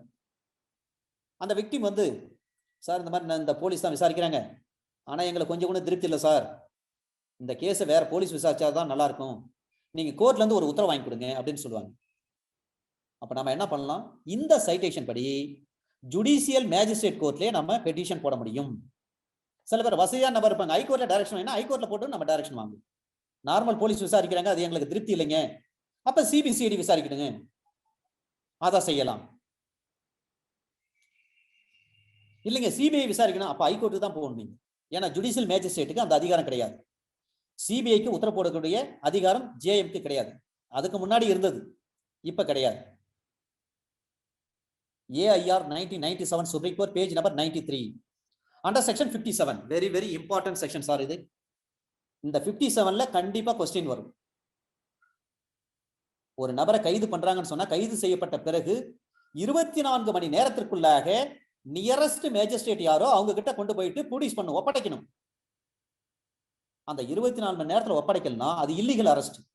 சரிங்க, 24 மணி நேரத்தை கடந்து போகுது, அந்த காலதாமதத்துக்கான நியாயமான காரணத்தை to be explained by the investigation agency before the court of law,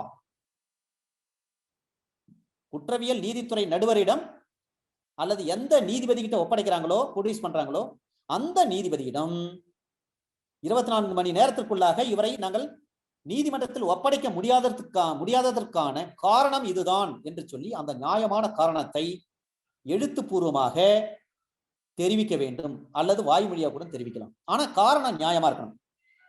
if there is sufficient reason to delay அப்படின்னு சொன்னா it can be satisfied. if the court is satisfied then only it can be condoned, or otherwise it can be comes under illegal arrest. நியாயமான காரணத்தை சொல்றீங்க, காரணத்தை வந்து நீதிமன்றம் ஏற்றுக்கொண்டாங்கன்னா அது நியாயம். இல்ல நீதிமன்றம் வந்து அது திருப்தி அடையவில்லை என்று சொன்னால் அப்ப அது இல்லீகல் அரெஸ்ட். அப்ப அந்த போலீஸ் ஆபீசர் மீது நாம என்ன பண்ண முடியும்? வழக்கு தொடுக்க முடியும்.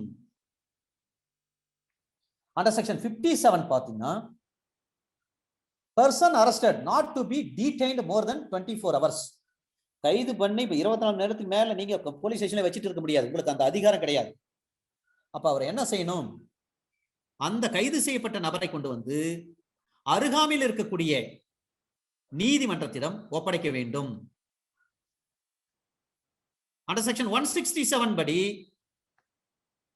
ஏதாவது ஸ்பெஷல் ஆர்டர்ஸ் ஏதாவது இருக்கான்னு பார்ப்பாங்க. அப்படி இல்லையா, கைது செய்யப்பட்ட இடத்திலிருந்து நடுவரின் நீதிமன்றத்துக்கு செல்லும் பயணத்துக்கான தூரம் இருக்கு பாருங்க, அதுதான் அவசியமான நேரம். அந்த டைமை வந்து கழித்து கொள்ள வேண்டும். போலீஸ் ஸ்டேஷனுக்கு கோர்ட்டுக்கு வந்த மாதிரி சார் டிராவல் பண்ண இல்லைங்களா, அந்த டைமை கழிச்சுக்கணும். அதை கழித்து கொண்டு மீதமுள்ள நேரத்தை தான் 24 ஹவர்ஸா கணக்குப்படுத்திக் கொள்ள வேண்டும். டிராவலிங் டைம் வந்து can be detected in 24 hours. அந்த 24 மணி நேரத்தில் பயண நேரத்தை கழித்துக் கொள்ள வேண்டும். மீதமுள்ள நேரம் தான் 24 ஹவர்ஸ். மீதி எவ்வளவு இருக்கோ அதுதான் 24. சில நேரம் 1 மணி நேரம் பஸ்ல வந்திருப்பாங்க, அல்லது கார்ல ஜீப்ல வந்திருப்பாங்க. மலைப்பகுதியில் குற்றம் பண்ணப்பட்ட இடம் பார்த்தீங்கன்னா மலைப்பகுதியா இருக்கும். அங்க போலீஸ் ஸ்டேஷன் மலையில இருக்கும். மலையில இருந்து கோர்ட் பார்த்தீங்கன்னா கீழே இருக்கும். மலையில இருந்து கீழே இறங்கணும். அப்ப 4 மணி நேரம் 5 மணி நேரம் ஆகும், இல்ல 10 மணி நேரம் கூட ஆகும், சில நேரத்துல இல்ல 7 மணி நேரம் ஆகும். அந்த மலையில இருந்து கீழே இறங்குறாங்கன்னா அந்த டைமிங் இருக்கு பாருங்க, இந்த 4 மணி நேரமோ 5 மணி நேரமோ 7 மணி நேரமோ அந்த நேரத்தை கழித்துக் கொள்ள வேண்டும். அந்த நேரத்தை இந்த 24 மணி நேரத்துக்குள்ள சேர்க்கக்கூடாது. கைது செய்யப்பட்ட நீதிமன்றத்துக்கு அழைத்து செல்லும் போது அப்ப ஏற்பட்ட அந்த நேரத்தை தவிர்த்து 24 மணி நேரத்திற்குள் அவரை ஒப்படைக்க வேண்டும். அப்படி செய்யாத போனா, போலீஸ் அந்த மாதிரி செய்யவில்லை, அவ்வாறு செய்யாத போகும் பட்சத்தில் அது சட்டவிரோதமாக இல்லீகல் அரெஸ்ட் ஆகும். இதை கண்டிப்பா கடைபிடிக்கணும் சார். இதை சொன்ன வழக்கு தான் 1981, in the year of 1981, volume 1, SCC, page number 627. 1981, volume 1, SCC, page number 627. இந்த 57 நீங்க சிஆர்பிசி படிக்கிறீங்கன்னு சொன்னா, under section 57 of the CrPC 1973 படிக்கிறீங்கன்னு சொன்னா, இதை அப்படியே article 22 sub article 2 of the constitution of India 1950 அது கூட இணைத்து பார்க்க வேண்டும். 57 உங்களுக்கு ஞாபகம் வருதுன்னு சொன்ன உடனே article under article 22 sub article 2 of the constitution of India 1950 அதை நினைவில் கொள்ள வேண்டும். இதே விஷயத்தை கான்ஸ்டிடியூஷன்ல அங்க தெளிவாக சொல்லப்பட்டிருக்கிறது.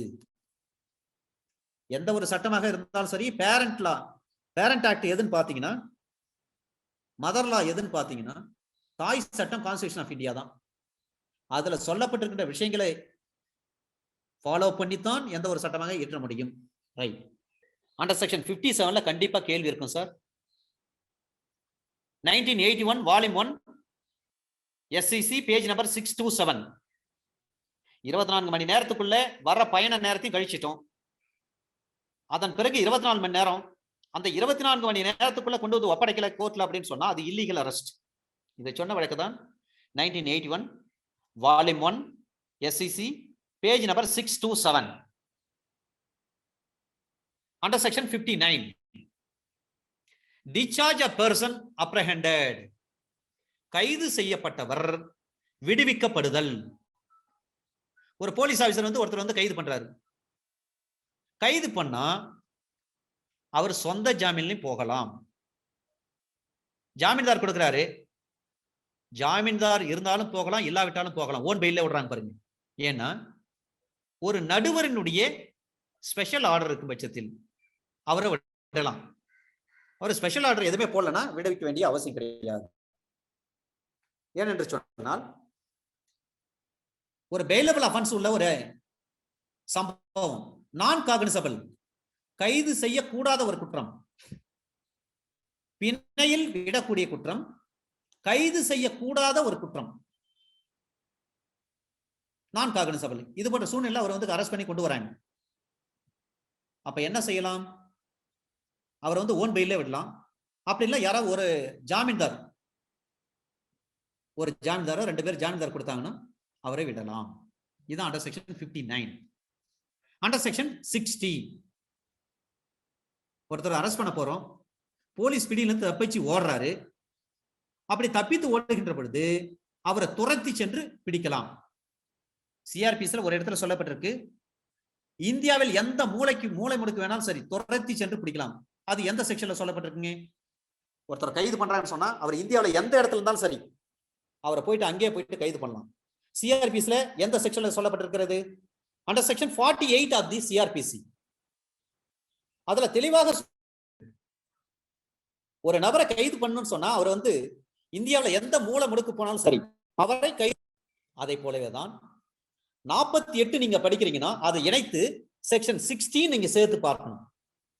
ஒருத்தர் அரெஸ்ட் பண்ண போறோம், அவர் எஸ்கேப் ஆகுறாரு, அப்ப அவரை கைது பண்ணலாம். சரிங்க, 16 நீங்க பார்க்கின்ற பொழுது ஒருத்தர் கைது பண்ணி கூட்டு வராங்க, அவர் வழியில தப்பிச்சு ஓடுறாரு, அவர் பேர்ல ஐபிஎஸ்ல எந்த செக்ஷன்ல கேஸ் போட முடியும்? யாராவது சொல்ல முடியுமா சார்? ஏன்னா 48 சிஆர்பிசி முக்கியம், 60 சிஆர்பிசி முக்கியம், இப்ப சொல்ல போற ஐபிசி முக்கியம். ஒருத்தரை அரெஸ்ட் பண்ணி கூட்டு வராங்க, வழியில என்ன பண்றோம், போலீஸை விட்டு தப்பிச்சு ஓடுவான். அப்ப அந்த போலீஸ் ஆபீசர் மீது என்ன செக்ஷன்ல கேஸ் போடுவாங்க? இதுதான் சார் கொஸ்டின். நீங்க டைரக்ட பார்த்துட்டு கூட சொல்லுங்க, ஒன்னும் தப்பு இல்லை. மிக முக்கியமான ஒரு விஷயம் இது. ஒரு போலீஸ் ஒருத்தர் அரெஸ்ட் பண்ணி கூப்பிட்டு வராங்க, கூப்பிட்டுட்டு வர்றப்பவே வழியிலே அவர் என்ன பண்றாரு, தப்பிச்சு ஓடிட்டான் அந்த அக்யூஸ்ட். அப்ப அந்த போலீஸ் சில நேரங்களில் வேணுமனே தப்பிக்க விட்டுருப்பாங்க, அல்லது அவங்க அஜாக்கிரதையா இருப்பாங்க, அந்த நேரத்தில் அவன் தப்பிச்சு ஓடிட்டு இருப்பான். அப்ப அந்த போலீஸ் மீது எந்த சட்டப்பிரிவில் கீழே வழக்கு போட முடியும்? ஐபிஎஸ்ல எந்த இடத்துல அதை பற்றி சொல்லப்பட்டிருக்கிறது? ஏன்னா நாம 48 பாக்குறோம். 48 பாத்தீங்கன்னா இந்தியா முழுவதும் எங்க வேணாலும் ஓடி அவரை அரெஸ்ட் பண்ணலாம். இதே விஷயத்தை தான் வேற விதத்துல கான்ஸ்டிடியூஷன்ல சொல்லியிருக்காங்க. செக்ஷன் 60 பாக்குறோம், ஒருத்தர் தப்பிக்க முயற்சி பண்றாரு, அப்ப அவரை துரத்தி சென்று நம்ம பிடிக்கிறோம், அதுக்கு அதிகாரம் இருக்கு. ஐபிஎஸ்ல ஒருத்தர் தப்பிச்சு ஓடுறாரு, அவரை எந்த சட்ட அப்ப இந்த இதுக்கு போலீஸ் கஸ்டடியில இருந்தாலும் தப்பிக்கிறாரு, அப்ப அந்த போலீஸ் மீது எந்த சட்டப்பிரிவின் கீழ் வழக்கு பதிவு செய்யப்படும்? இதே போல கடலூர் சென்ட்ரல் பிரிசன்ல ஒரு சம்பவம் நடந்தது. சுப்ரீம் கோர்ட்டினுடைய பெயில் ஆர்டர்னு சொல்லி போகஸா ஒரு ஆர்டர் ஒன்று கொடுத்தாங்க. 3 அக்யூஸ்ட் தப்பிச்சிட்டாங்க. அதன் பிறகு போலீஸ் கஷ்டப்பட்டு எப்படியே பிடிச்சிட்டாங்க. பின்னாடி அந்த போலியான உத்தரவு தெரிஞ்சு போய் பிடிச்சி அரெஸ்ட் பண்ணி வச்சுட்டாங்க. பாவம் அந்த போலீஸ் மீது வழக்கு, ஜெயில் போலீஸ். ராணி சாந்தம் மேடம், நீங்க சொல்லுங்க மேடம். ராணி சாந்தம் மேடம், நீங்க சொல்லுங்க madam. Section 129 and 128 128 129 sir. 128 and 129 ஒன்னு நெக்லிஜென்ட்டா விடுறது, ஒன்னு வேணும்னே விடுறது. ரைட். 128ல என்ன சொல்றாங்கன்னா, சொல்லுங்க. Public servant voluntarily allowing prisoner of state or of war to escape. அரசு கைதியை அல்லது போர் கைதியை தப்பித்து செல்ல அனுமதிக்கின்ற பொது ஊழியர். இவரே என்ன பண்ண, ஓடிப்போ நான் பாத்துக்கிறேன் அப்படின்னு சொல்றாரு பாருங்க. அப்ப 128ல அவர் பேர்ல கேஸ் போடலாம். 129 நீங்க பாத்தீங்கன்னா public servant negligently suffering such prisoner to escape. அரசு கைதி அல்லது போர் கைதியை தப்பிச்சு செல்ல கவனமின்றி இருந்து, இங்கதான் அவர் டியூட்டி. அவர் டியூட்டி எப்படி பார்த்திருக்காரு, நெக்லிஜென்ட்டா பார்த்திருக்காரு. அப்ப அவர் பேர்ல என்ன பண்ணலாம், அந்த போலீஸ் மீது வழக்கு போட முடியும். எனவே செக்ஷன் 48 சிஆர்பிசி, செக்ஷன் 60 சிஆர்பிசி, அதனுடன் இணைத்து அண்டர் செக்ஷன் 128 ஐபிசி, 129 ஐபிசி நீங்கள் தெரிந்து கொள்ள வேண்டும். Right. Under section 60 capital A, ஒருத்தர் கைது பண்ணிட்டாங்க, arrest to be made strictly according to the code. குற்றவியல் நடைமுறை சட்டத்தில் சொல்லப்பட்டிருக்கின்ற விதிகள் அனைத்தையும் கண்டிப்பாக கடைபிடிக்க வேண்டும். இது சட்ட நடைமுறை. இதுதான் அண்டர் செக்ஷன் 60 கேபிட்டல் ஏ. 31/12/2019 கொண்டு வராங்க. ஆக்சுவலி 30/12/2009 இது. அதை கெசட்ல விடுறாங்க. அடுத்த நாள் 31/12/2009 இருந்து இது நடைமுறைப்படுத்தப்பட்டு வருகிறது. கெசட் பப்ளிகேஷன் பாத்தீங்கன்னா 30/12/2009. ஆனா இது இந்த under section 60 capital A of CrPC 1973 பாத்தீங்கன்னா which came into force on 31st December 2009, chapter number 6. இந்த சாப்டர் நம்பர் 6 ரொம்ப important sir. Process to compel appearance. அழைப்பாணைகள் சம்மன்லாம் இதில் தான் கொடுப்பாங்க. அண்டர் செக்ஷன் 61ல தான் சம்மன் போகும். ஆக சம்மன்னா எப்படி இருக்க வேண்டும்? இதுல ஒரு சின்ன விஷயத்தை நாம பார்க்கிறோம். அண்டர் செக்ஷன் 60 கேபிட்டல் ஏல 31/12/2009 வந்திருக்கு. ஒரு நபரை வந்து இல்லீகலா அரெஸ்ட் பண்ணிட்டாங்க. அப்ப இல்லீகல் அரெஸ்டாக இருக்கும் பட்சத்தில் நம்ம கான்ஸ்டிடியூஷன்ல எந்த ப்ரொவிஷன்ல போக முடியும், எந்த ஆர்டிகல் போக முடியும்னு பாத்தீங்கன்னா அண்டர் ஆர்டிகல் 32 அல்லது அண்டர் ஆர்டிகல் 226 இதுல கொண்டு போகலாம். அல்லது சிஆர்பிஸ்ல எந்த செக்ஷன்ல கொண்டு போக முடியும்? ஸ்ட்ரிக்டா கடைபிடிக்கணும்னு சொல்லிட்டாங்க. சிஆர்பிஸை கரெக்டா ஃபாலோ பண்ணணும்னு சொல்லிட்டாங்க. அண்டர் செக்ஷன் 60 கேபிட்டல் ஏல அப்படி கரெக்டா ஃபாலோ பண்றாரு. கரெக்டா ஃபாலோ பண்றப்ப அது இல்லீகல் அரெஸ்டா இருக்கு. அப்ப இல்லீகல் அரெஸ்டாக இருக்கும் பட்சத்தில் நம்ம அண்டர் ஆர்டிகல் 32ல என்ன பண்ணலாம்? ஹேபியஸ் கார்பஸ் போட்டு ஆளை வெளியே கொண்டு வரலாம். 226 32 இந்த 32 தான் வந்து ஹார்ட் ஆஃப் தி கான்ஸ்டிடியூஷன். ஒருத்தருடைய பர்சனல் லிபர்ட்டி வயலேட் ஆகி போச்சுன்னா, பர்சனல் ரைட் வந்து வயலேட் ஆயிடுச்சுன்னா அண்டர் ஆர்டிகல் 32ல நம்ம என்ன பண்ணோம்? ரிட்டு போட்டு அவரை நம்ம மீட் எடுக்கலாம். அதே போலவே ஹைகோர்ட்ல நம்ம 226ல அண்டர் ஆர்டிகல் 226ல நம்ம ரிட்டு போட்டு அவரை கொண்டு வரலாம். ஓகே, சிஆர்பிஸ்ல எந்த இடத்துல சொல்லப்பட்டிருக்கு? யாராவது சொல்ல முடியுங்களா? Sir right. அடுத்து நாம அதெல்லாம் பார்க்க போறோம். ரொம்ப வெரி வெரி இம்பார்ட்டன்ட். ஏன்னா ரிட் ப்ரொசீடிங்ஸ் வந்து ஹைகோர்ட்ல சுப்ரீம் கோர்ட் போனீங்கன்னா அண்டர் ஆர்டிகல் 32ல போவீங்க, கான்ஸ்டிடியூஷன் ஆஃப் இந்தியா. ஹைகோர்ட் போறீங்கன்னா அண்டர் ஆர்டிகல் 226ல போவீங்க, கான்ஸ்டிடியூஷன் ஆஃப் இந்தியா 1950. அதே மாதிரி ரிட் வந்து சாதாரண ஜுடிஷியல் மேஜிஸ்ட்ரேட் கோர்ட்ல வந்து எக்ஸிக்யூட் பண்ண முடியுமா? இதுதான் கேள்வி. அந்த மாதிரி ஒரு விஷயத்தை செய்ய முடியுமா? சசிகலா அட்வொகேட் சொல்லுங்க மேடம். சசிகலா மேடம் சொல்லுங்க. எனி சிட்டிசன் ஆஃப் இந்தியா, அவருடைய right of the any citizen of India வந்து இஸ் டு பி வயலேட்டட்னா அப்ப he will move to the Supreme Court under Article 32 of the Constitution of India 1950. Sir 97 சிஆர்பிசில கேட்கலாம் sir. Excellent. Thank you sir. 97ல கொண்டு வரலாம்.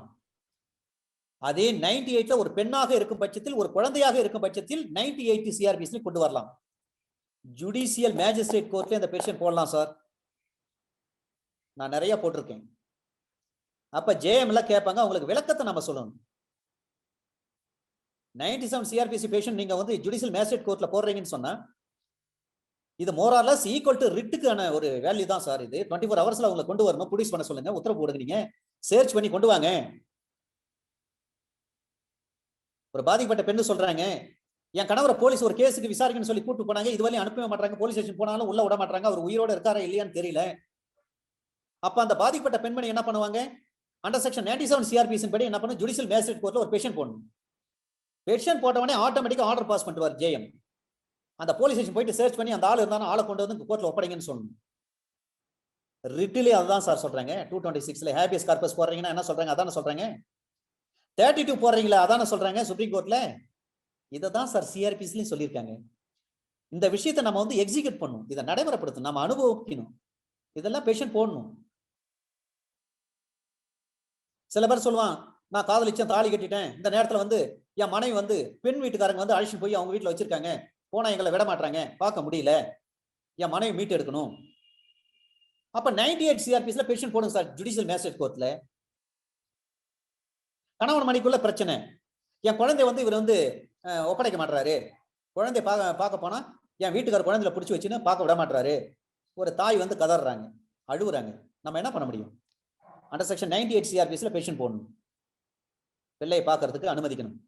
Visitation right அதுல சொல்லிருக்காங்க. அதெல்லாம் பிறகு பார்ப்போம். நிறைய ஜட்மெண்ட்ஸ் வச்சிருக்கேன், உங்களுக்கு எல்லாம் யூஸ்ஃபுல்லா இருக்கும், பிராக்டிஸ்க்கும் யூஸ்ஃபுல்லா இருக்கும், எக்ஸாம் பாயிண்ட் ஆஃப் வியூக்கும் உங்களுக்கு ரொம்ப பயனுள்ளதா இருக்கும். Now we are moving on under chapter number 6. Summons.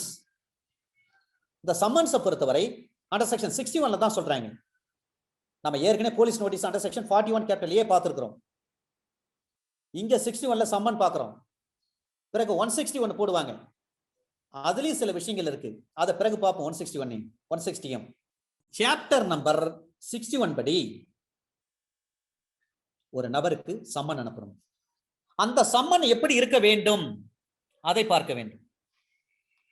அந்த சம்மன் இரட்டை படிகளில் இருக்க வேண்டும். டூப்ளிகேட் இருக்கணும், ஒரிஜினல் ஒன்னு இருக்கணும். அதை போலவே டூப்ளிகேட் இருக்கணும். கோர்ட்ல இருந்து சம்மன் அனுப்புறாங்க, 2 இருக்கும், அதான் இரட்டை படிகள், டூப்ளிகேட் சொல்லுவாங்க. இரட்டை படிகள் ஒரிஜினல் என்று சொன்னால் தமிழில், ஏன்னா இந்த சுவடை இருக்கு பாருங்க, இந்த சுவடியை பொறுத்தவரை மூலச்சுவடி, மூலச்சுவடினா ஒரிஜினல் அர்த்தம், மூலம். டூப்ளிகேட்னா படி என்று அர்த்தம். படினா அரிசி அளக்கிற படி கிடையாது சார், அதனுடைய நகல்னு அர்த்தம், அதனுடைய மறுபிரதி என்று அர்த்தம், அதான் டூப்ளிகேட். அண்டர் செக்ஷன் 61 வந்து சம்மன் அனுப்புறாங்கன்னா, இப்போ who is the presiding officer of the concerned court? The presiding officer of the court, அவர்தான், he has to be signed on it with seal, date, along with seal and date. The presiding officer of the concerned court, the presiding officer shall be signed on summon along with the date and seal. அது எப்படி இருக்குன்னா, இரட்டை படிகளில் இருக்க வேண்டும். ஒரு சம்மனை use பண்றாங்க, ஒரு சம்மனை வந்து இஷ்யூ பண்றாங்கன்னா, டூப்ளிகேட்ல வந்து யாருக்கு இஷ்யூ பண்றாங்களோ அது சாட்சிக்கான சம்மனா இருக்கலாம், அல்லது எதிரிக்கான சம்மனா கூட இருக்கலாம். அந்த டூப்ளிகேட்ல கையெழுத்து வாங்கிட்டு வருவாங்க பாருங்க, கோர்ட்ல இருந்து ஆபீசர் போயிட்டு சம்மன் இஷ்யூ பண்றாங்கன்னு, அந்த சம்மன்ல என்னென்ன இருக்கணும்? Presiding officer of the concern court, அவருக்கு வந்து கையெழுத்து போட்டிருக்கணும். பிரசைடிங் ஆபீசர்னா ஜட்ஜின்னு அர்த்தம், மேஜிஸ்ட்ரேட்னு அர்த்தம். அவர் கையெழுத்து போட்டிருக்கணும், தேதி போட்டிருக்கணும், சீல் வைத்திருக்கணும். அந்த சம்மன்ல எந்த தேதியில, எத்தனை மணிக்கு, எந்த இடத்துல, எந்த வருஷத்துல, எங்க வந்து ஆஜராகணும், அந்த விவரங்கள் குறிக்கப்பட்டிருக்க வேண்டும், குறிப்பிடப்பட்டிருக்க வேண்டும். இதான் சார் அண்டர் செக்ஷன் 61. இதுல பார்த்தீங்கன்னா, now we are moving on. ஒரு ஜெனரல் கொஸ்டின் ஒன்று சார். நம்ம அண்டர் செக்ஷன் 57 சிஆர்பிசி நம்ம பார்த்திருக்கோம், வெரி வெரி இம்பார்ட்டன்ட் சொன்னோம்.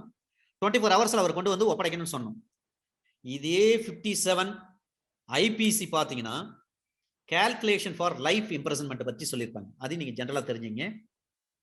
சரிங்க, ஒருத்தர் வந்து அரெஸ்ட் பண்றாங்க. அரெஸ்ட் பண்றப்ப அவர் என்ன பண்றாரு, சில நேரங்களில் போலீஸ் ஆஃபீஸர் வந்து கேட்குறப்ப நம்மால் வந்து கொஞ்சம் எதிர்த்து பேசுவாரு, கொஞ்சம் முரண்பாடா பேசுவாரு. சில பேர் அவருடைய நடை, உடை, பாவனை, அவருடைய ஹேர் ஸ்டைல் இதெல்லாம் கொஞ்சம் வித்தியாசமா இருக்கும். சில பேர் கொஞ்சம் திமிர்வாட்டமா பேசுவாங்க. இந்த நேரத்துல போலீஸ் என்ன பண்ணா, நீ கேள்வி கேட்கறேன், ரொம்ப திமிர்வாட்டமா நடந்துற, வாடான்ட்டு பிடிச்சி இழுத்துட்டு போறாங்க. அப்ப அது இல்லீகல் அரெஸ்டா இல்லைங்களா? Illegal arrest. அப்படி இல்லீகல் அரெஸ்டாக இருக்கும் பட்சத்தில் அந்த போலீஸ் ஆபீசருடைய கைகளை தட்டி விட்டு அந்த நபர் தப்பித்து ஓட விடலாமா, ஓடி விடலாமா என்று சொல்லி பார்த்தால், if there is illegal arrestனா அந்த நபர் என்ன பண்ணலாம், தப்பிச்சு ஓடிடலாம். அதனால அவர் மீது எந்த வழக்கும் போட முடியாது. இதுக்கு ஒரு கேஸ் லாஸ் இன்ரி ஷெரீப் பாய், ஏஐஆர் 1961 பாம்பே, பாம்பே ஹைகோர்ட் கொடுத்த தீர்ப்பு இது. இல்லீகல் அரெஸ்டா இருக்குன்னா அந்த அரெஸ்டட் பர்சன் வந்து போலீஸுடைய கையை தட்டி விட்டு தப்பிச்சு ஓடிடலாம். அதனால அவர் மீது வந்து குற்றம் எதுவும் சுமத்த முடியாது, அவரை விடுதலை தான் செய்ய வேண்டும். இதை சொன்ன வழக்கு ஷெரீப் பாய், ஏஐஆர் 1961, பேஜ் நம்பர் குறிக்காம விட்டுட்டேன்.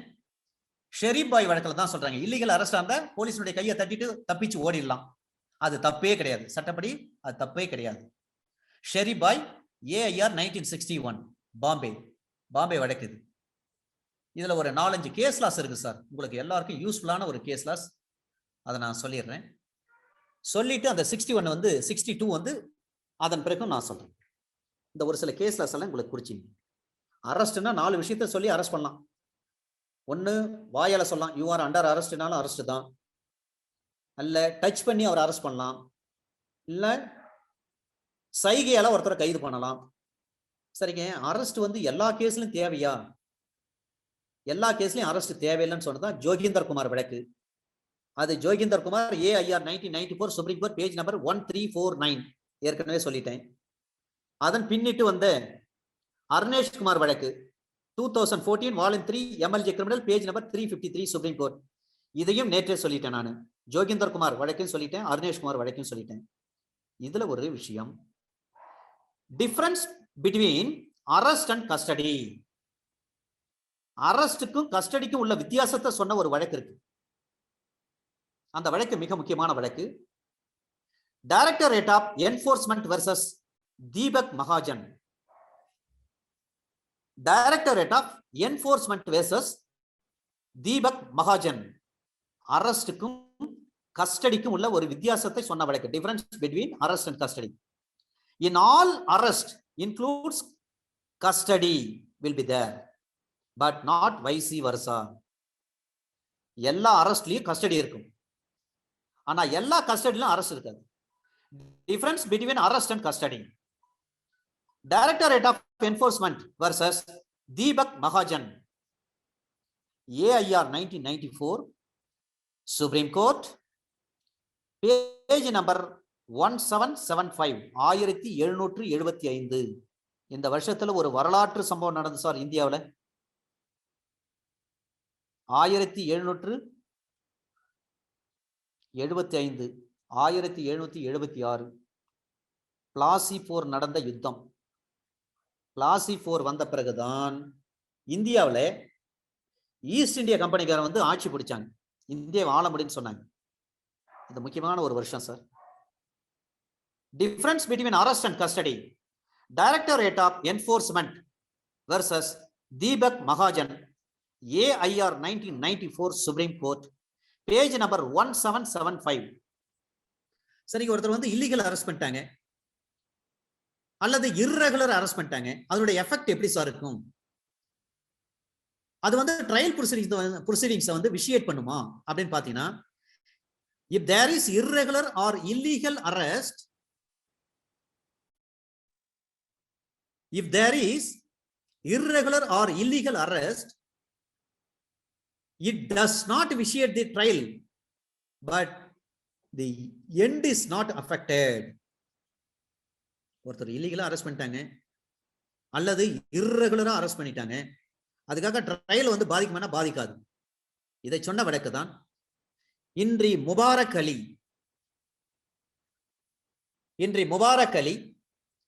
AIR 1974 supreme court, page number 857.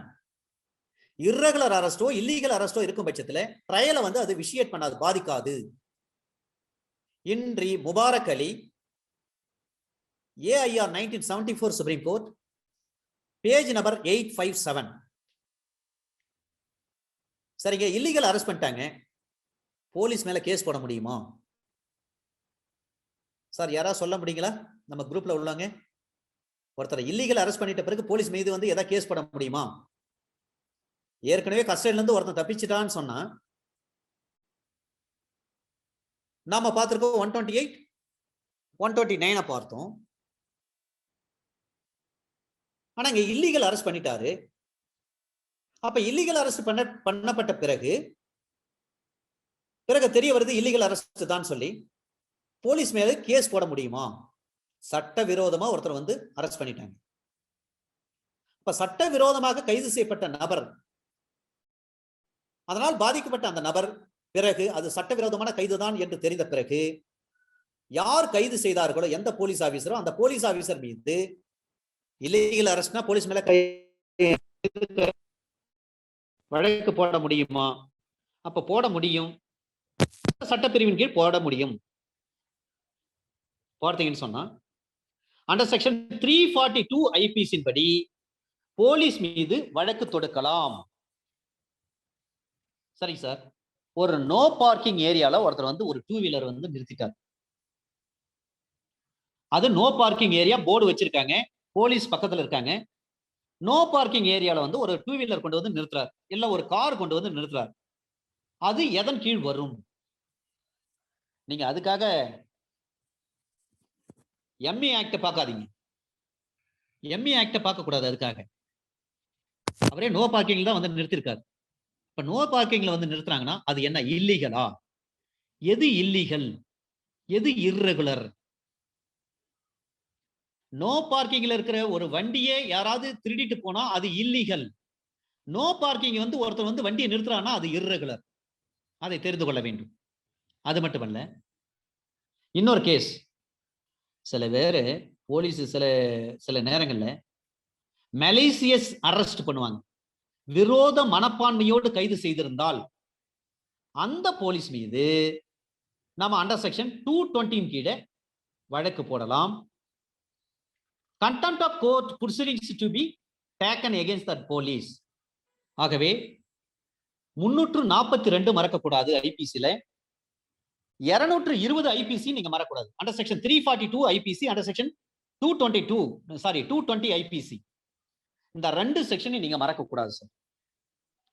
அதே போல ஒருத்தர் வந்து கைது பண்றாங்கன்னு சொன்னா அந்த கைது பண்ணக்கூடிய நபரை வந்து ஹேண்ட்கப் போடக்கூடாது. அது சுனில் பத்ரா வழக்கில் சொல்லப்பட்டிருக்கிற விஷயம்.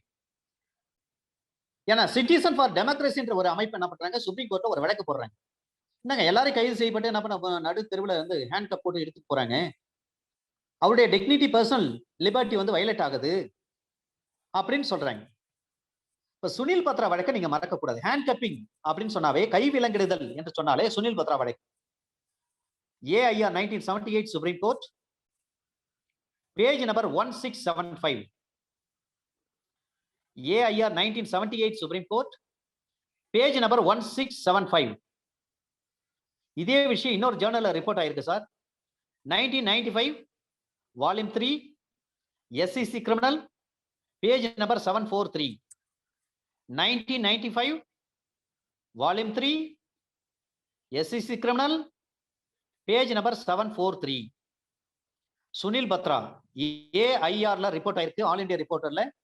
AIR 1978 supreme court, page number 1675. சரிங்க, ஒருத்தர் வந்து இந்த இம்யூனிட்டி இருக்கு இல்லைங்களா, ஒருத்தர் அரெஸ்ட் பண்றாங்கன்னு சொன்னா அதுக்கு வந்து போலீஸ் ஆபீசருக்கு பாதுகாப்பு இருக்கிறது. இப்ப நீங்க கான்ஸ்டிடியூஷன்ல பாத்தீங்கன்னா அண்டர் ஆர்டிகல் 361ல இம்யூனிட்டி இருக்கு. கவர்னர் 361 வராங்க, பிரசிடென்ட்டுக்கு வராங்க. அதே போல செக்ஷன் 45 ஆர்ம்டு போர்சஸ், அவங்க வந்து ஒரு கூட்டத்தை கலைக்கிறாங்க, குறைஞ்சபட்ச தடியடி பிரயோகம் பண்றாங்க, அந்த ஆர்ம்டு போர்சஸ் மேல இருந்து நாம கேஸ் போட முடியாது. அதே போலவே ஜுடிஷியல் ஆபீசர் இருக்காங்க, அவங்க தானே அரெஸ்ட்டுக்கு கொடுக்குறாங்க, ஜுடிஷியல் கஸ்டடி. அவர்கள் மீது ஏதாவது நீங்க வழக்கு போட முடியுமானா வழக்கு போட முடியாது. ஏன்னா ஜுடிஷியல் ஆபீசர்ஸ் ப்ரொடெக்ஷன் ஆக்ட்னு ஒன்று இருக்கு. அந்த ஆக்ட் படி ஜுடிஷியல் ஆபீசர் மீது நீங்க எந்த வழக்கும் போட முடியாது.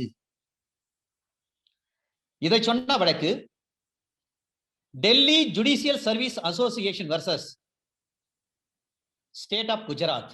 ஒருத்தர் வந்து அரெஸ்ட் பண்றாங்க, அந்த அரெஸ்ட் உத்தரவு போட்டது வந்து நீதிபதி. எனவே என்ன வந்து அரெஸ்ட் பண்ணதுக்கு நீங்க தான் உத்தரவு போட்டீங்க, நீங்க தான் இதுக்கு பொறுப்புன்னு சொல்லிட்டு அந்த நீதிபதியின் மீதே வந்து வழக்கு தொடுக்கிறாங்க. அப்பதான் சொல்றாங்க நீதிபதிகளுக்கு ஜட்ஜஸ் ப்ரொடெக்ஷன் ஆக்ட் இருக்கு, ஜுடிஷியல் ஆபீசர்ஸ் ப்ரொடெக்ஷன் ஆக்ட் 1989 நினைக்கிறேன். ஆமா, 1989. அந்த ஆக்ட் படி ஜுடிஷியல் ஆபீசர்ஸ் மீது வழக்கு தொடுக்க முடியாது. Delhi judicial service association versus state of Gujarat, AIR 1991 supreme court, page number 2176. Delhi judicial service association versus state of Gujarat, AIR 1991 supreme court, page number 2176. மீண்டும் ஒரு தடவை சொல்றேன், Delhi judicial service association versus state of Gujarat, AIR 1991 supreme court, page number 2176.